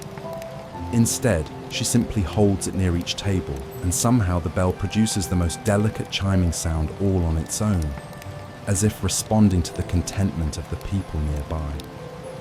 The sound it makes is different at each table, sometimes like wind chimes, other times like the gentle laughter of children, occasionally like the distant sound of sleigh bells carried on a winter breeze. Through the frost-etched windows, you can see that the entire village has settled into its evening rhythm, with the contentment of a community that knows how to appreciate the simple magic of being together during a beautiful storm. Lights glow warmly from every building, and you can imagine the scenes playing out behind those glowing windows. Families gathered around their own tables, friends sharing their own pots of tea, couples curled together reading books by their own fireplaces. The thought fills you with a profound sense of connection to this magical community you've become part of. even if only for this one perfect evening. A soft rustling draws your attention to a corner table where someone has just opened what appears to be a photo album filled with moving pictures. But these aren't ordinary magical photographs. Instead of simply showing people waving or moving about their daily business, these pictures seem to capture glow of happiness, the silverment, the warm amber of deep satisfaction. As emotions themselves, the golden shimmer of peaceful content you watch. One photograph seems to show the very feeling of coming home after a long journey appears to be a three-dimensional sculptured when you needed it most. Instead of sketching or painting, she's creating what young artist has begun working on something new. But this time in Staya, while another captures the essence of finding exactly what you need, made entirely of crystallized air. Her hands move in gentle patterns above her table, and somehow the space between her fingers begins to take shape, forming delicate structures that look like frozen music or captured laughter. The sculpture grows slowly, each edition perfectly balanced with what came before, until she's created something that resembles a miniature version of the tea shop itself, complete with tiny figures of light sitting around microscopic tables. Your teacup has grown even warmer in your hands, the ceramic now pulsing with a gentle rhythm that seems to match your own heartbeat. Each sip of the evening's embrace continues to work its magic, the tea having somehow evolved beyond mere flavor into something that tastes like liquid peace itself. The vanilla and honey notes have deepened into something richer and more complex, while that mysterious floral essence now carries hints of every flower that has ever bloomed in moonlight, every garden that has ever provided sanctuary to a weary soul. The traveller in blue robes has produced what appears to be a small crystal sphere from her belongings, and as she cradles it in her palms, it begins to glow with the softest light imaginable. The light seems to respond to her thoughts and emotions, shifting through subtle variations of colour and intensity that somehow manage to be both ever-changing and deeply soothing. Other patrons glance over occasionally, drawn by the gentle radiance, but no one stares. There's an unspoken understanding here that magic is meant to be appreciated rather than gawked at. The proprietor pauses at your table once more, this time carrying a small wooden box that seems to hum with its own internal music. She sets it down carefully beside your teapot, and when she lifts the lid, the most wonderful aroma escapes, something that smells like every comfort you've ever known distilled into its purest essence. Inside the box are what appear to be tea leaves, but these are unlike any you've ever seen. They shimmer with their own inner light, and each leaf seems to contain tiny galaxies of colour that swirl and dance in miniature spirals. "These are dream leaves," she explains in her gentle Scottish burr, her voice barely above a whisper. "They only grow in gardens tended by sleeping unicorns, and they're harvested during the hour between midnight and dawn, when the boundary between dreams and waking is thinnest. A single leaf steeped in hot water will give you the most peaceful sleep you've ever experienced, filled with dreams of everything your heart has ever wished for." She carefully places 3 of the precious leaves in a small silk pouch, then tucks it into your pocket with the practiced ease of someone who has been providing exactly what people need for longer than anyone can remember. The gesture is so natural, so perfectly timed, that you almost don't notice it happening. But once the pouch is safely tucked away, you can feel its gentle warmth against your side, like carrying a small piece of this magical evening with you, wherever you might go. The snow outside has reached that perfect consistency where it seems to fall upward as much as down, each flake following its own impossible path through the lamplight. Some dance in spirals, others drift sideways on breezes you can't feel, and a few brave ones seem to hover in place, as if reluctant to complete their journey to the ground. the effect is mesmerizing, like watching a slow-motion celebration where every participant is a tiny crystal of frozen starlight. The musical box at the traveller's table has begun playing what might be its final melody of the evening. Something so hauntingly beautiful that every conversation in the room gradually fades to appreciative silence. The tune seems to capture the very essence of perfect endings. Not the sadness of things coming to a close, but the deep satisfaction that comes from experiencing something so beautiful that it changes you in subtle but permanent ways. The holographic snowflakes above the box have arranged themselves into intricate patterns that pulse gently with the rhythm of the music, creating a light show so delicate and perfect that you find yourself holding your breath in wonder. The Hogwarts students have produced what appears to be a collection of small glass orbs, each one containing what looks like a miniature weather system. One holds a tiny thunderstorm complete with microscopic lightning bolts, while another contains what appears to be a perfect rainbow arcing through minuscule drops of rain. They pass these treasures around the table with the reverent care reserved for the most precious artifacts, each person taking a moment to appreciate the impossible beauty contained within such small spaces. You realize that your breathing has synchronized not just with the rhythm of the room, but with something deeper, the very pulse of magic itself as it flows through this special place. Each breath brings with it a deeper sense of connection to the wonder surrounding you, while each exhalation releases another layer of whatever stress or worry you might have carried in from the world outside. The process has become so natural that you're barely aware of it happening, like learning to swim in an ocean of pure contentment. The crystallized flowers in their dish seem to have multiplied somehow, or perhaps you're just noticing ones that were always there but hidden beneath their companions. Each petal catches the candlelight differently, creating tiny prisms that scatter rainbows across the scarred wooden surface of your table. You select what appears to be a snapdragon bloom, its deep purple colour shot through with veins of silver. And as it dissolves, you taste something that reminds you of twilight gardens and the particular magic that exists in the moments between day and night. The elderly wizard who was sharing his moving photographs has begun telling quiet stories to accompany each image.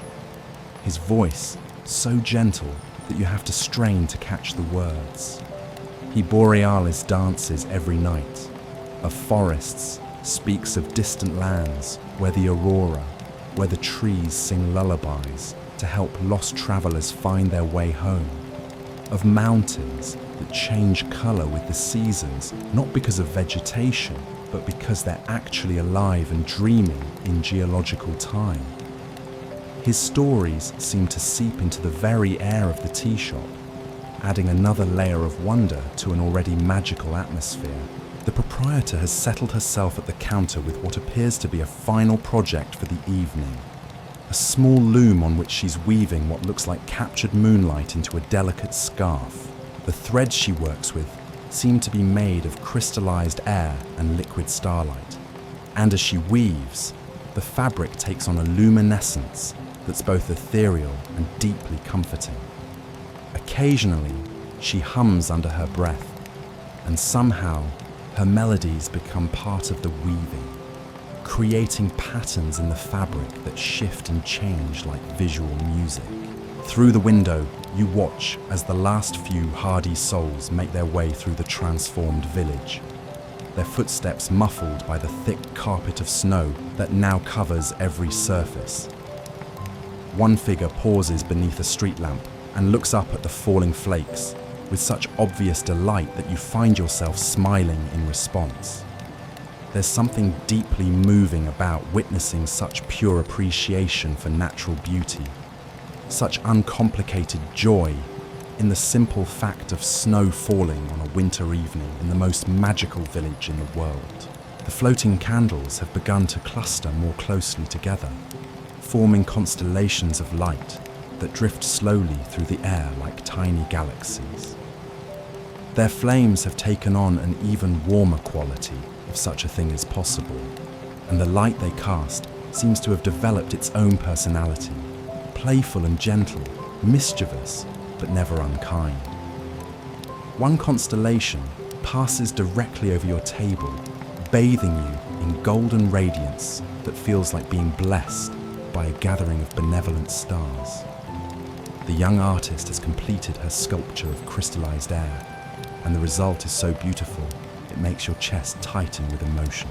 She's somehow managed to capture not just the physical space of the tea shop, but its very essence. The way comfort seems to radiate from every corner, the way each person appears to be surrounded by their own personal aurora of contentment. The sculpture seems to breathe with its own inner life, expanding and contracting slightly as if it's alive and dreaming of the perfect evening it represents. Your teapot gives what might be its final chime of the evening, a sound so pure and musical that it seems to hang in the air long after the actual tone has faded. When you pour what you somehow know will be your last cup from this magical vessel, the tea that emerges is different from all the others. Not better or worse, but somehow complete, as if it contains within it the essence of every perfect sip you've ever taken. The stars on the pot's surface have arranged themselves into a final constellation, this one showing what appears to be a heart made of tiny points of light, each one twinkling with its own gentle rhythm. The proprietor rises from her weaving and begins what you recognize as the evening's true conclusion, not by asking anyone to leave, but by moving through the room with a different energy, one that somehow communicates that this perfect evening is drawing to its natural close. She doesn't hurry anyone or make them feel unwelcome. Instead, she simply begins the process of helping this magical time transition into something equally beautiful but different, like the way day becomes night without anyone feeling rushed or displaced. The family with children has long since departed, but their presence seems to linger in the warm impression they left on their chairs and the faint echo of childish laughter that still seems to dance in the corners of the room. The Hogwarts students are beginning to gather their treasures and pack away their magical devices, but they do so with the unhurried grace of people who understand that some experiences can't be rushed, only honoured. The traveller in blue robes carefully returns her glowing crystal sphere to whatever dimensional pocket it came from, but not before allowing it to pulse once more with that gentle light that seemed to respond to the very best aspects of human nature. The elderly witch folds her magical newspaper with the satisfaction of someone who has caught up on all the news that matters, while her companion closes his photo album with the reverent care reserved for the most precious memories. As you sit there, cradling your final cup of evening's embrace, watching the snow continue its gentle dance outside, and feeling the warm pulse of the dream leaves in your pocket, you realize that something fundamental has shifted within you over the course of this extraordinary evening. The tea shop has worked its magic so completely that you feel as if you've been transformed at a cellular level. Every atom in your body now vibrating at the frequency of pure contentment. The young artist carefully rolls up her drawings and sculptures, securing them with ribbons that seem to tie themselves into perfect bows. Before she leaves, she approaches your table and, with a shy smile, presents you with a small sketch she must have made when you weren't looking.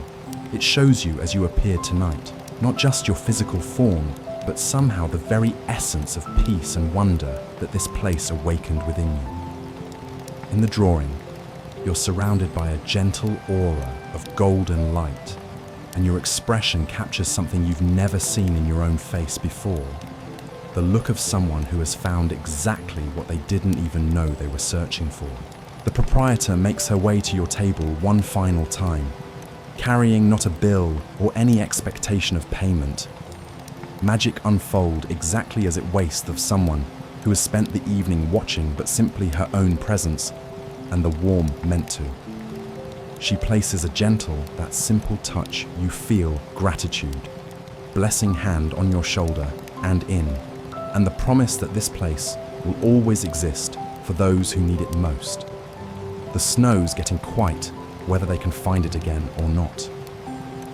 Thick out there, she says softly, her Scottish accent making the words sound like a lullaby. But you know, sometimes the most beautiful journeys are the ones we take through weather that would normally keep us indoors. There's something about moving through a world transformed by snow that makes every step feel like an adventure, every breath like a small miracle. She's right, you realise. The thought of stepping back out into that winter wonderland doesn't fill you with dread or reluctance. Instead, it promises to be the perfect conclusion to an evening that has redefined your understanding of what magic can be. The snow will be cold against your face, yes, but it will also be invigorating. A reminder that you're alive and present and capable of appreciating beauty in all its forms. The tea shop begins to empty gradually, each departure feeling like a gentle ebb rather than an abrupt ending. The patrons who leave do so with the satisfied expressions of people who have been fed not just physically but spiritually, their faces glowing with the particular radiance that comes from spending time in a place where every detail has been crafted with love. They nod to each other as they pass, these temporary companions in wonder, acknowledging the shared experience that has bound them together for this one perfect evening. The floating candles begin to settle lower, their flames growing smaller but somehow more concentrated, as if they're distilling all their remaining energy into these final moments of illumination. The light they cast takes on an almost liquid quality, pooling in corners and flowing across surfaces like honey made of pure warmth. Even as they dim, they seem to leave behind something of their essence, a lingering glow that suggests this place will never truly be dark. You drain the last drops of your evening's embrace, savouring each final note of vanilla and honey, mysterious floral essence that has each whisper of that carried you through the most peaceful hours you've ever experienced. The empty cup feels warm and substantial in your hands, as if it's absorbed something of the magic it contained and is reluctant to let it go. You set it down carefully on its saucer, the soft clink of china against china somehow managing to sound like a gentle farewell. The proprietor begins extinguishing the candles with what appears to be a small silver snuffer. But each flame she touches doesn't simply go out. Instead, it seems to transform into something else, a tiny spark that hovers for a moment before dissolving into the air like a blessing made visible. The process is so beautiful that you find yourself watching in fascination, each small transformation feeling like a miniature miracle. The snow outside has reached that perfect depth where it muffles all sound except its own gentle whisper as it continues to fall. The village beyond the frosted windows looks like something from the most beautiful dream. Every familiar landmark transformed into something magical and new. The street lamps cast pools of golden light that seem to extend upward as well as down, creating columns of illuminated snowflakes that dance and swirl like tiny galaxies. As you finally rise from your chair, your body moving with the fluid grace of someone who has spent hours in perfect relaxation, you feel the dream leaves pulse gently in your pocket, a promise of peaceful sleep and beautiful dreams waiting for you when this magical evening finally transitions into blessed rest. The silk pouch seems to radiate warmth against your side, like carrying a piece of captured starlight that will illuminate your dreams with the same gentle magic that has filled every moment of this extraordinary night. The proprietor helps you into your cloak with the practiced care of someone who has been sending people back out into winter nights for longer than anyone can remember, her movements economical but filled with genuine warmth. She adjusts your scarf with maternal precision, ensuring that every inch of exposed skin is protected from the cold that awaits outside. But her touch conveys more than just practical concern. It carries with it a sense of blessing, as if she's wrapping you in more than just wool and fur. "Take your time out there," she says softly, her eyes twinkling with the particular wisdom that comes from understanding exactly what people need to hear. The snow's not going anywhere, and neither is the magic. Sometimes, the most beautiful part of an evening like this is the walk home afterward, when you get to carry all that peace and wonder with you through a world that's been transformed into something extraordinary. She's absolutely right, you realise. The evening isn't ending. It's simply changing form, evolving from the intimate magic of the tea shop into the vast, open magic of a village transformed by snow. The warmth you've absorbed won't disappear the moment you step outside. Instead, it will become part of you, an internal fire that will keep you comfortable no matter how cold the night might be. The door opens with the softest whisper, releasing a breath of warm air that mingles with the crisp winter night. You step across the threshold and immediately feel the contrast. Not harsh or shocking, but like slipping into a perfectly fitted coat made of crystallized air. The cold touches your cheeks with gentle fingers, awakening your senses without ever feeling cruel or unwelcoming. Behind you, the tea shop glows like a jewel set into the heart of the village, its windows casting rectangles of amber light across the snow-dusted cobblestones. You turn for one final look and see the proprietor framed in the doorway, her silhouette warm and welcoming against the golden interior. She raises one hand in a gentle farewell, and you respond in kind, feeling as if you're acknowledging not just her kindness, but the magic of the entire evening you've shared. The snow beneath your feet is deeper than you expected, reaching nearly to your ankles and creating that particular hushed quality that only comes with a proper winter snowfall. Each step produces the softest crunch, a sound so satisfying that you find yourself walking more slowly than Ballston's beneath are completely hidden now, transform necessary just to savour it. The cobbed into a smooth carpet of white that reflects the lamplight like scattered diamonds. The air is crisp and clean in your lungs, carrying with it the scent of snow and wood smoke, the faint sweetness of magic that seems to cling to everything in Hogsmeade, and something else, something that might be the smell of starlight itself, sharp and pure and infinite. Each breath feels like a small celebration, your body's appreciation for the contrast between the warmth you've carried with you and the invigorating cold that surrounds you now. The village around you has been completely transformed by the evening snowfall. What were once familiar shops and houses have become something from the most beautiful fairy tale, their rooflines softened and their windows glowing like friendly eyes in the darkness.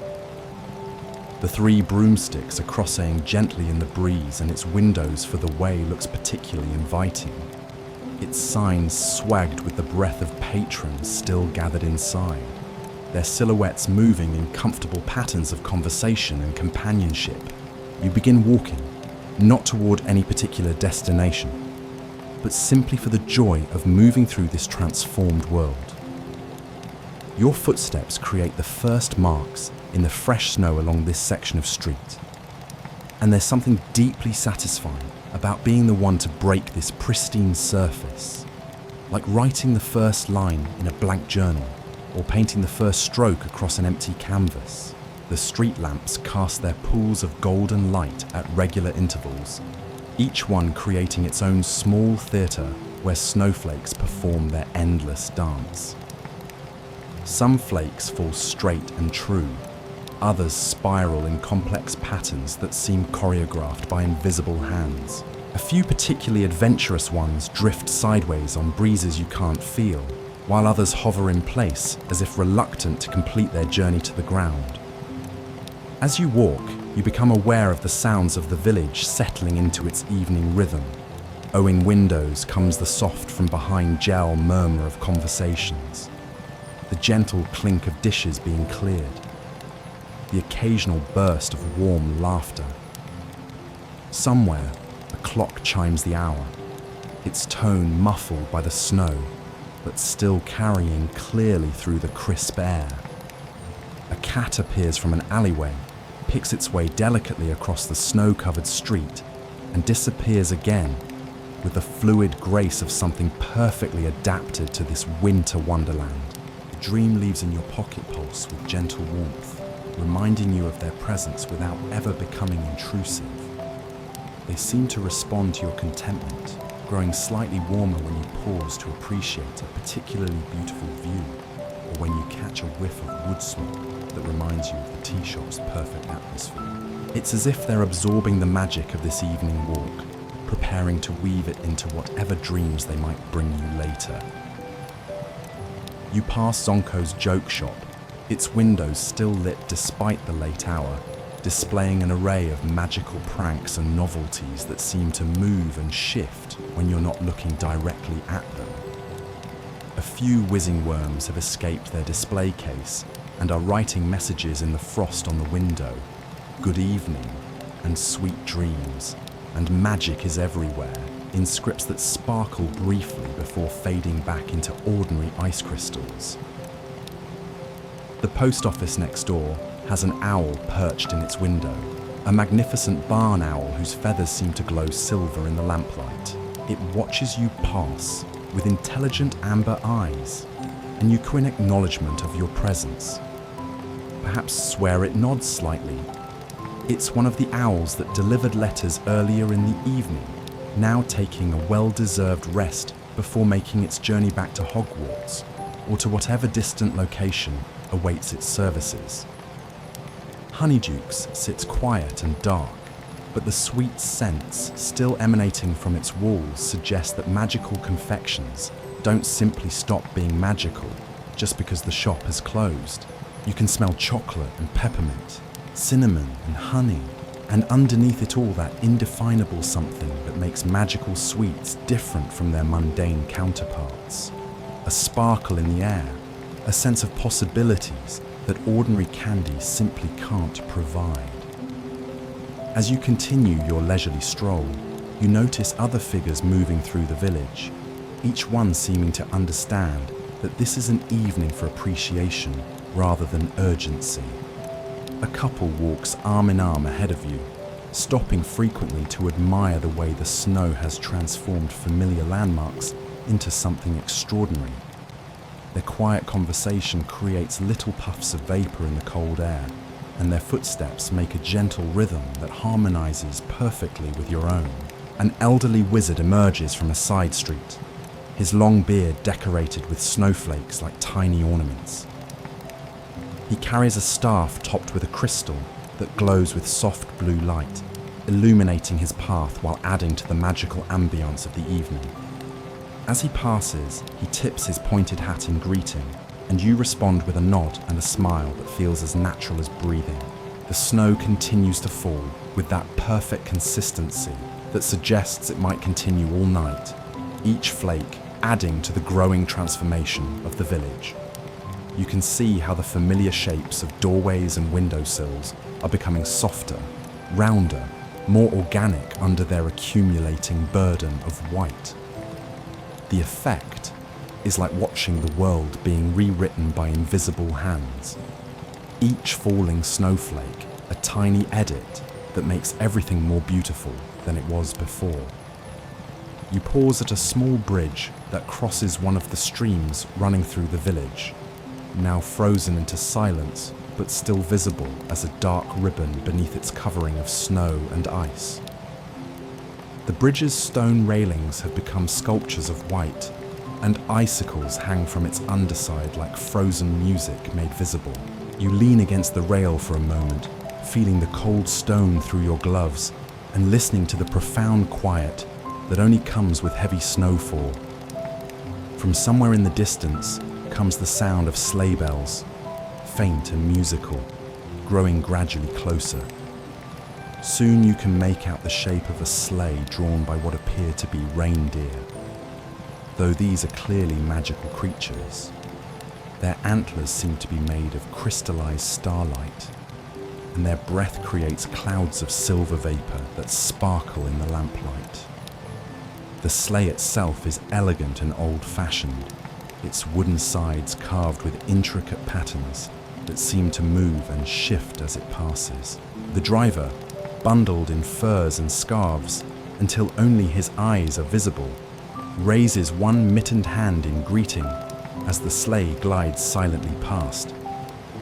The runners make almost no sound against the snow, and the entire conveyance seems to float rather than slide, as if it's being pulled along by the magic of the season itself, rather than by any merely physical force.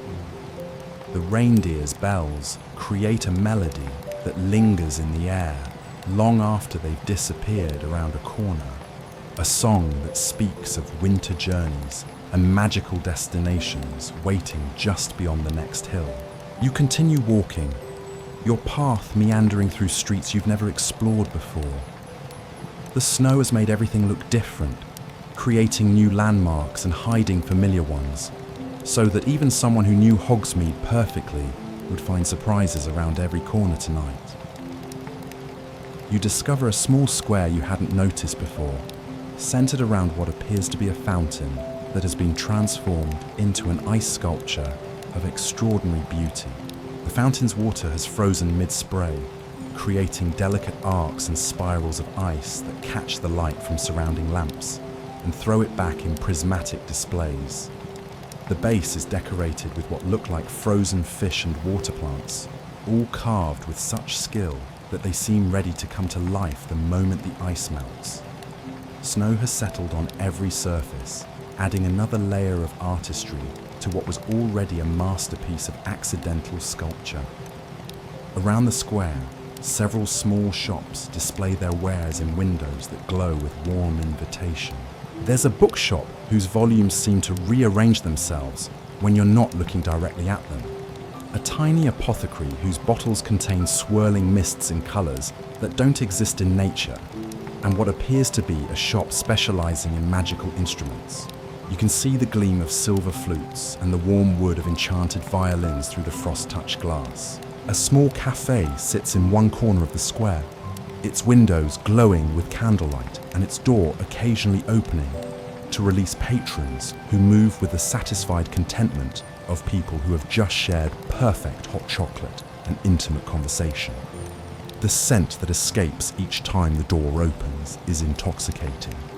Cinnamon and vanilla, chocolate, and something that might be liquid happiness distilled into its purest form. You find yourself thinking about all the other magical villages that must exist throughout the wizarding world, each one probably having its own version of evenings like this. But somehow, you doubt that any of them could be quite as perfect as Hogsmeade in winter, with its particular combination of coziness and wonder. Its ability to make every visitor feel as if they've stumbled into the most beautiful dream they've ever had. The dream leaves pulse again in your pocket, their warmth spreading through your entire body like a gentle reminder that the magic of this evening isn't something you're simply observing from the outside. You've become part of it, absorbed it into your very being in ways that will linger long after the snow melts and ordinary time reasserts itself. You pass a small alley where someone has built what can only be described as a snow dragon, complete with crystalline scales and eyes made from what appear to be captured stars. The sculpture is so lifelike that you half expect it to lift its elegant head and speak to you in a voice like wind chimes. Children's laughter echoes faintly from the alley's depths, and you can see the impressions in the snow where small boots have danced around their creation in celebration. The snow beneath your feet has grown deeper as the evening progresses, now reaching almost to your knees in some places where it has drifted against buildings and fences. But rather than making walking difficult, this seems to add to the dreamlike quality of your journey, as if you're moving through a world made of clouds and starlight rather than ordinary matter. A group of carolers appears around a corner, their voices raised in a song you don't recognize, but that seems to speak directly to your soul. The melody weaves itself through the falling snow, and the words, though unclear, carry emotions rather than meaning. Joy and peace, wonder and gratitude.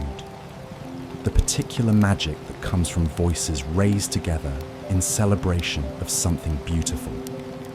They pass by with smiles and nods, their song growing fainter as they disappear down another street. But the warmth they've left behind seems to linger in the air like a blessing.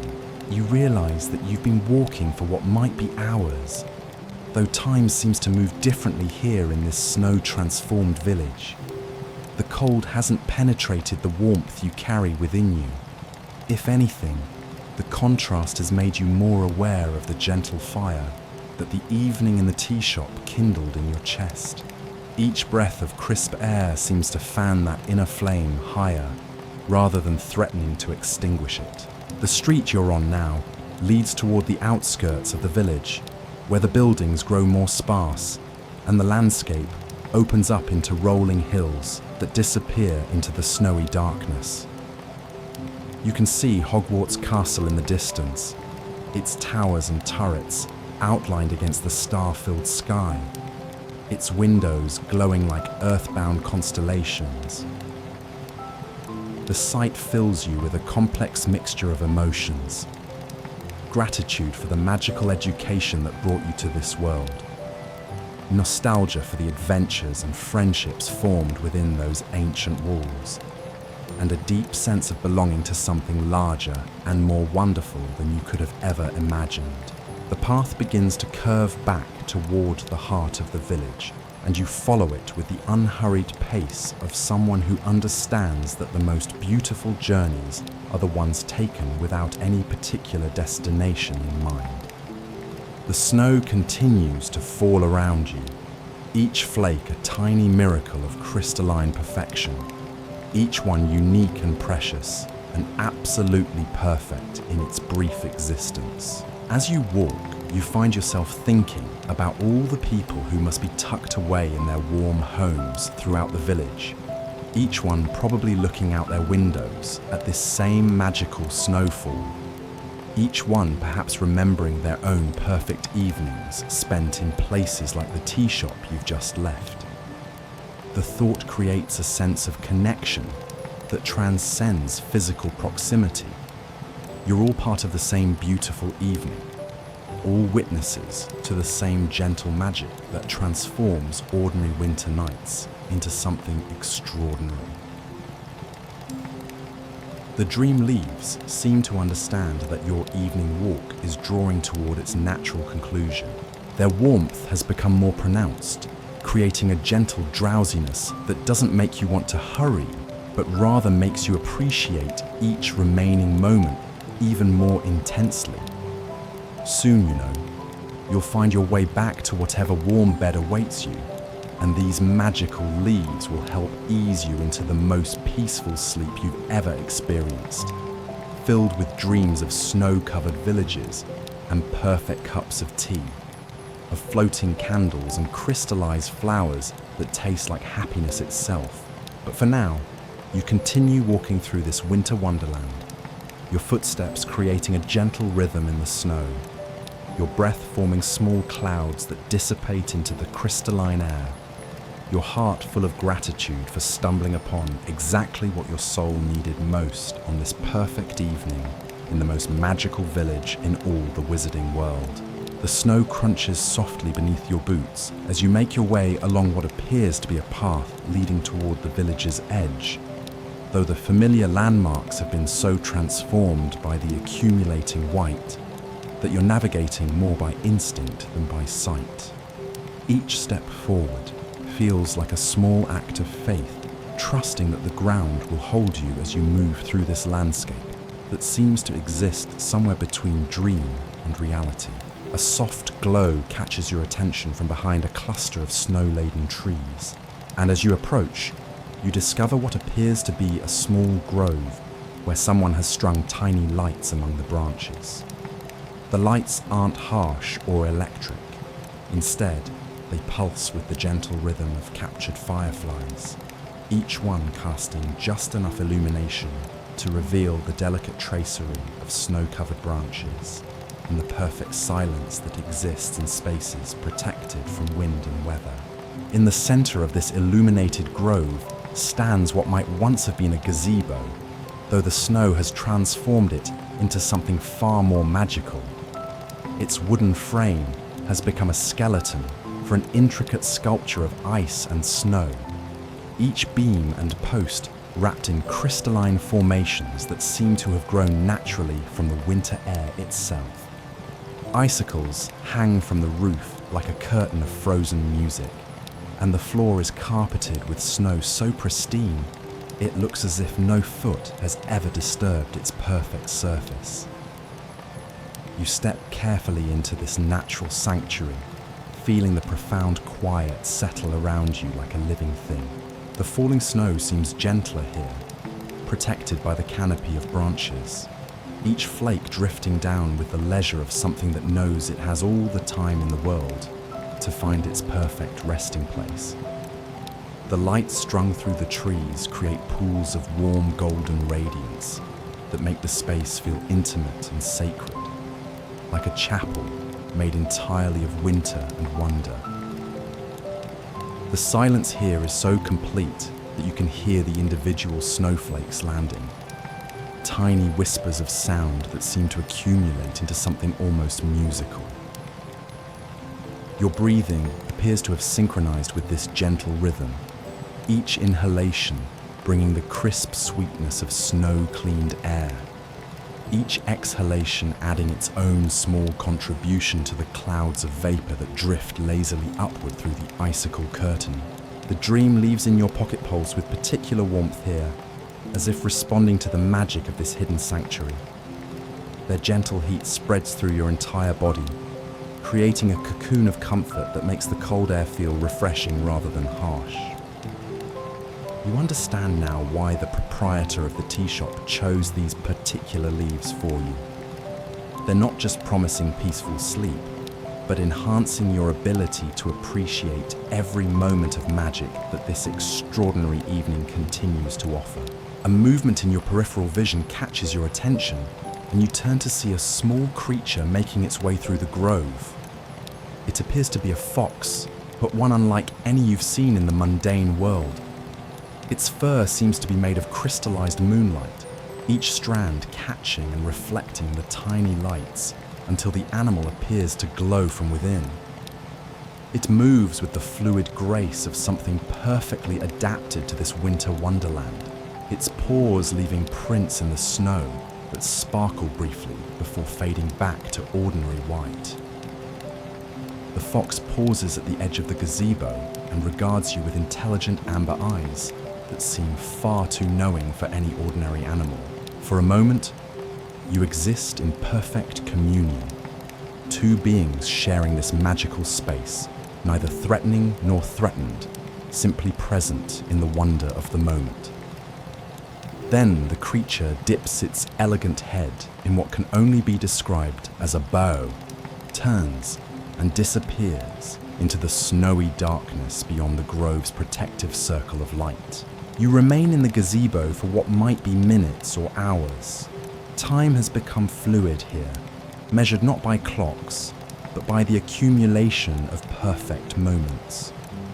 The lights in the trees seem to pulse in harmony with your heartbeat, and you begin to understand that this grove exists as more than just a beautiful stopping place.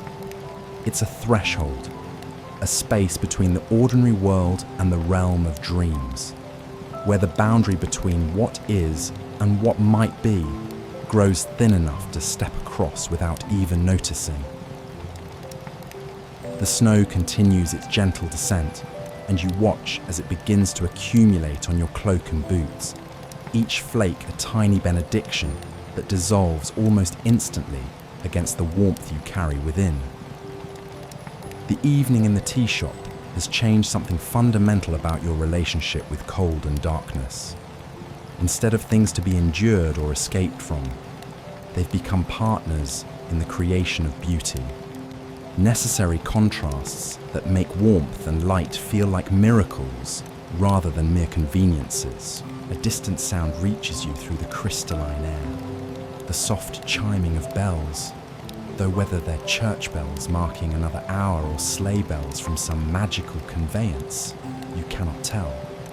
The sound seems to come from everywhere and nowhere at once, as if the very air has learned to sing in celebration of this perfect winter evening. The notes hang in the atmosphere long after the source has fallen silent, creating harmonics with the gentle whisper of falling snow. You begin to understand that your evening walk is approaching its natural conclusion, not because you're tired or cold, but because the magic itself is guiding you toward the perfect ending. The dream leaves pulse with increasing warmth, and you can feel the gentle drowsiness they promised, beginning to settle over you like the softest blanket imaginable. But it's not the heavy, overwhelming tiredness of exhaustion. Instead, it's the peaceful readiness for rest that comes after a day filled with exactly the right experiences. As you prepare to leave the grove, you notice that the lights in the trees have begun to dim slightly, not going out, but simply adjusting their intensity to match the deepening night. The effect is gradual and natural, like watching the sun set in slow motion. And somehow it fills you with gratitude rather than sadness. This magical space will be here when others need it, you realize, appearing for those whose souls require exactly this kind of sanctuary. You step back onto the snow-covered path, your boots breaking through the pristine surface with the softest crunch. Behind you, the grove continues to glow gently through its curtain of falling snow, a beacon of warmth and wonder that will remain in your memory long after this evening becomes just another beautiful dream. The fox's tracks are still visible, leading away into the darkness, and you find yourself hoping that somewhere in the snowy night, that magical creature has found its own perfect sanctuary. The path curves gently back toward the heart of the village, and you follow it with renewed purpose, though not from any sense of urgency. Instead, you move with the confidence of someone who knows that every step is taking them exactly where they need to be. The snow beneath your feet has deepened even further, and you realize that by morning, Hogsmeade will be completely transformed. A village reborn in white that will take days to reveal its familiar features as the snow gradually melts away. The thought doesn't sadden you. If anything, it adds to the sense that you've been privileged to witness something rare and precious. Not everyone gets to see a place they love transformed so completely by winter magic, and fewer still get to experience it with the deep peace and wonder that the evening in the tea shop has awakened within you. You've become part of the story this village tells about itself, another chapter in the endless book of magical evenings that have played out along these ancient streets. A warm glow ahead signals your approach to the village proper, where street lamps create pools of golden light that seem to welcome you back from your journey into the winter wilderness. The familiar shapes of shops and houses emerge from the snow-softened darkness, their windows glowing like friendly eyes in the night. Smoke continues to rise from dozens of chimneys, creating vertical ribbons against the star-filled sky that speak of families gathered around their own hearth fires, sharing their own magical evenings in ways both grand and intimate. As you walk, you begin to notice the subtle signs that others have passed this way before you. Footprints in the snow that tell stories of their own evening adventures. Here, a pair of prints walks close together, suggesting lovers taking their own romantic stroll through the transformed village. There, smaller prints dart back and forth across the path, speaking of children who couldn't resist the urge to play in the accumulating snow, even in the late evening hours. The sight of these tracks fills you with a warm sense of connection to the larger community of wonder seekers who have shared this magical night. Each set of prints represents someone else who looked at the falling snow and decided that the proper response was not to hurry indoors, but to venture out and embrace the beauty that was being offered. You're part of a fellowship of snow walkers, united by your willingness to find magic in a winter evening and make it part of your own story. The main street of Hogsmeade stretches before you now, transformed into something from the most beautiful holiday card ever created. The shops stand like sentinels in the snow, their familiar facades made mysterious and wonderful by the white that has accumulated on every surface. Even the signs have been decorated with nature's own artistry. Zonko's colourful display now wears a crown of snow, while Honeydukes looks like a gingerbread house that's been dusted with the finest powdered sugar. You pass the 3 broomsticks, where warm light still spills from the windows, and the sound of contented conversation creates a gentle buzz that harmonises perfectly with the whisper of falling snow. A few patrons are visible through the frost-touched glass, their faces glowing with the particular warmth that comes from sharing good drink and better company on a night when the outside world has been transformed into something magical. The post office stands quiet now, its owl long since departed on whatever nocturnal errands occupy magical postal workers. But there's something comforting about its solid presence in the snow-covered street, a reminder that even in the most magical places, the ordinary business of life continues. Letters are written and delivered, connections are maintained across vast distances, and love finds ways to travel from heart to heart regardless of weather or circumstance. As you continue through the village, you notice that your own footprints are joining the complex tapestry of tracks that crisscross every street and alley. The snow has become a vast canvas on which the evening's stories are being written. Here someone stopped to build a snowman. There a group gathered to admire a particularly beautiful icicle formation. The entire village has become a living manuscript, documenting every moment of wonder and whimsy that this magical snowfall has inspired. The dream leaves pulse with increasing warmth as you walk, their magic working in harmony with your body's natural rhythms to prepare you for the most peaceful sleep you've ever experienced. But they don't hurry the process. Instead, they seem to understand that this evening walk is an essential part of their own magic, that the peace they promise will be all the sweeter for having been earned through this gentle journey through a world transformed by winter wonder. A soft light ahead draws your attention to what appears to be a small inn, its windows glowing with the particular warmth that speaks of comfortable beds and kind hospitality. The sign above the door reads, "The Dreaming Dragon," and even through the falling snow, you can see that it depicts a slumbering creature surrounded by tiny stars and floating candles. Something about the image fills you with a profound sense of homecoming, as if this is exactly where your evening was always meant to conclude. And so, my dear dreamers, as our gentle journey through snow-kissed Hogsmeade draws to its perfect close, I hope you found exactly what your soul was searching for tonight. We've shared tea by candlelight, wandered through streets transformed by winter's magic, and discovered that sometimes the most profound adventures happen not through grand quests, but in quiet moments of wonder and connection. Let the warmth of that magical tea shop stay with you as you drift towards sleep, and may your dreams be filled with floating candles, crystallized flowers, and all the gentle magic that makes the wizarding world feel like home. Sweet dreams, and until our next adventure together,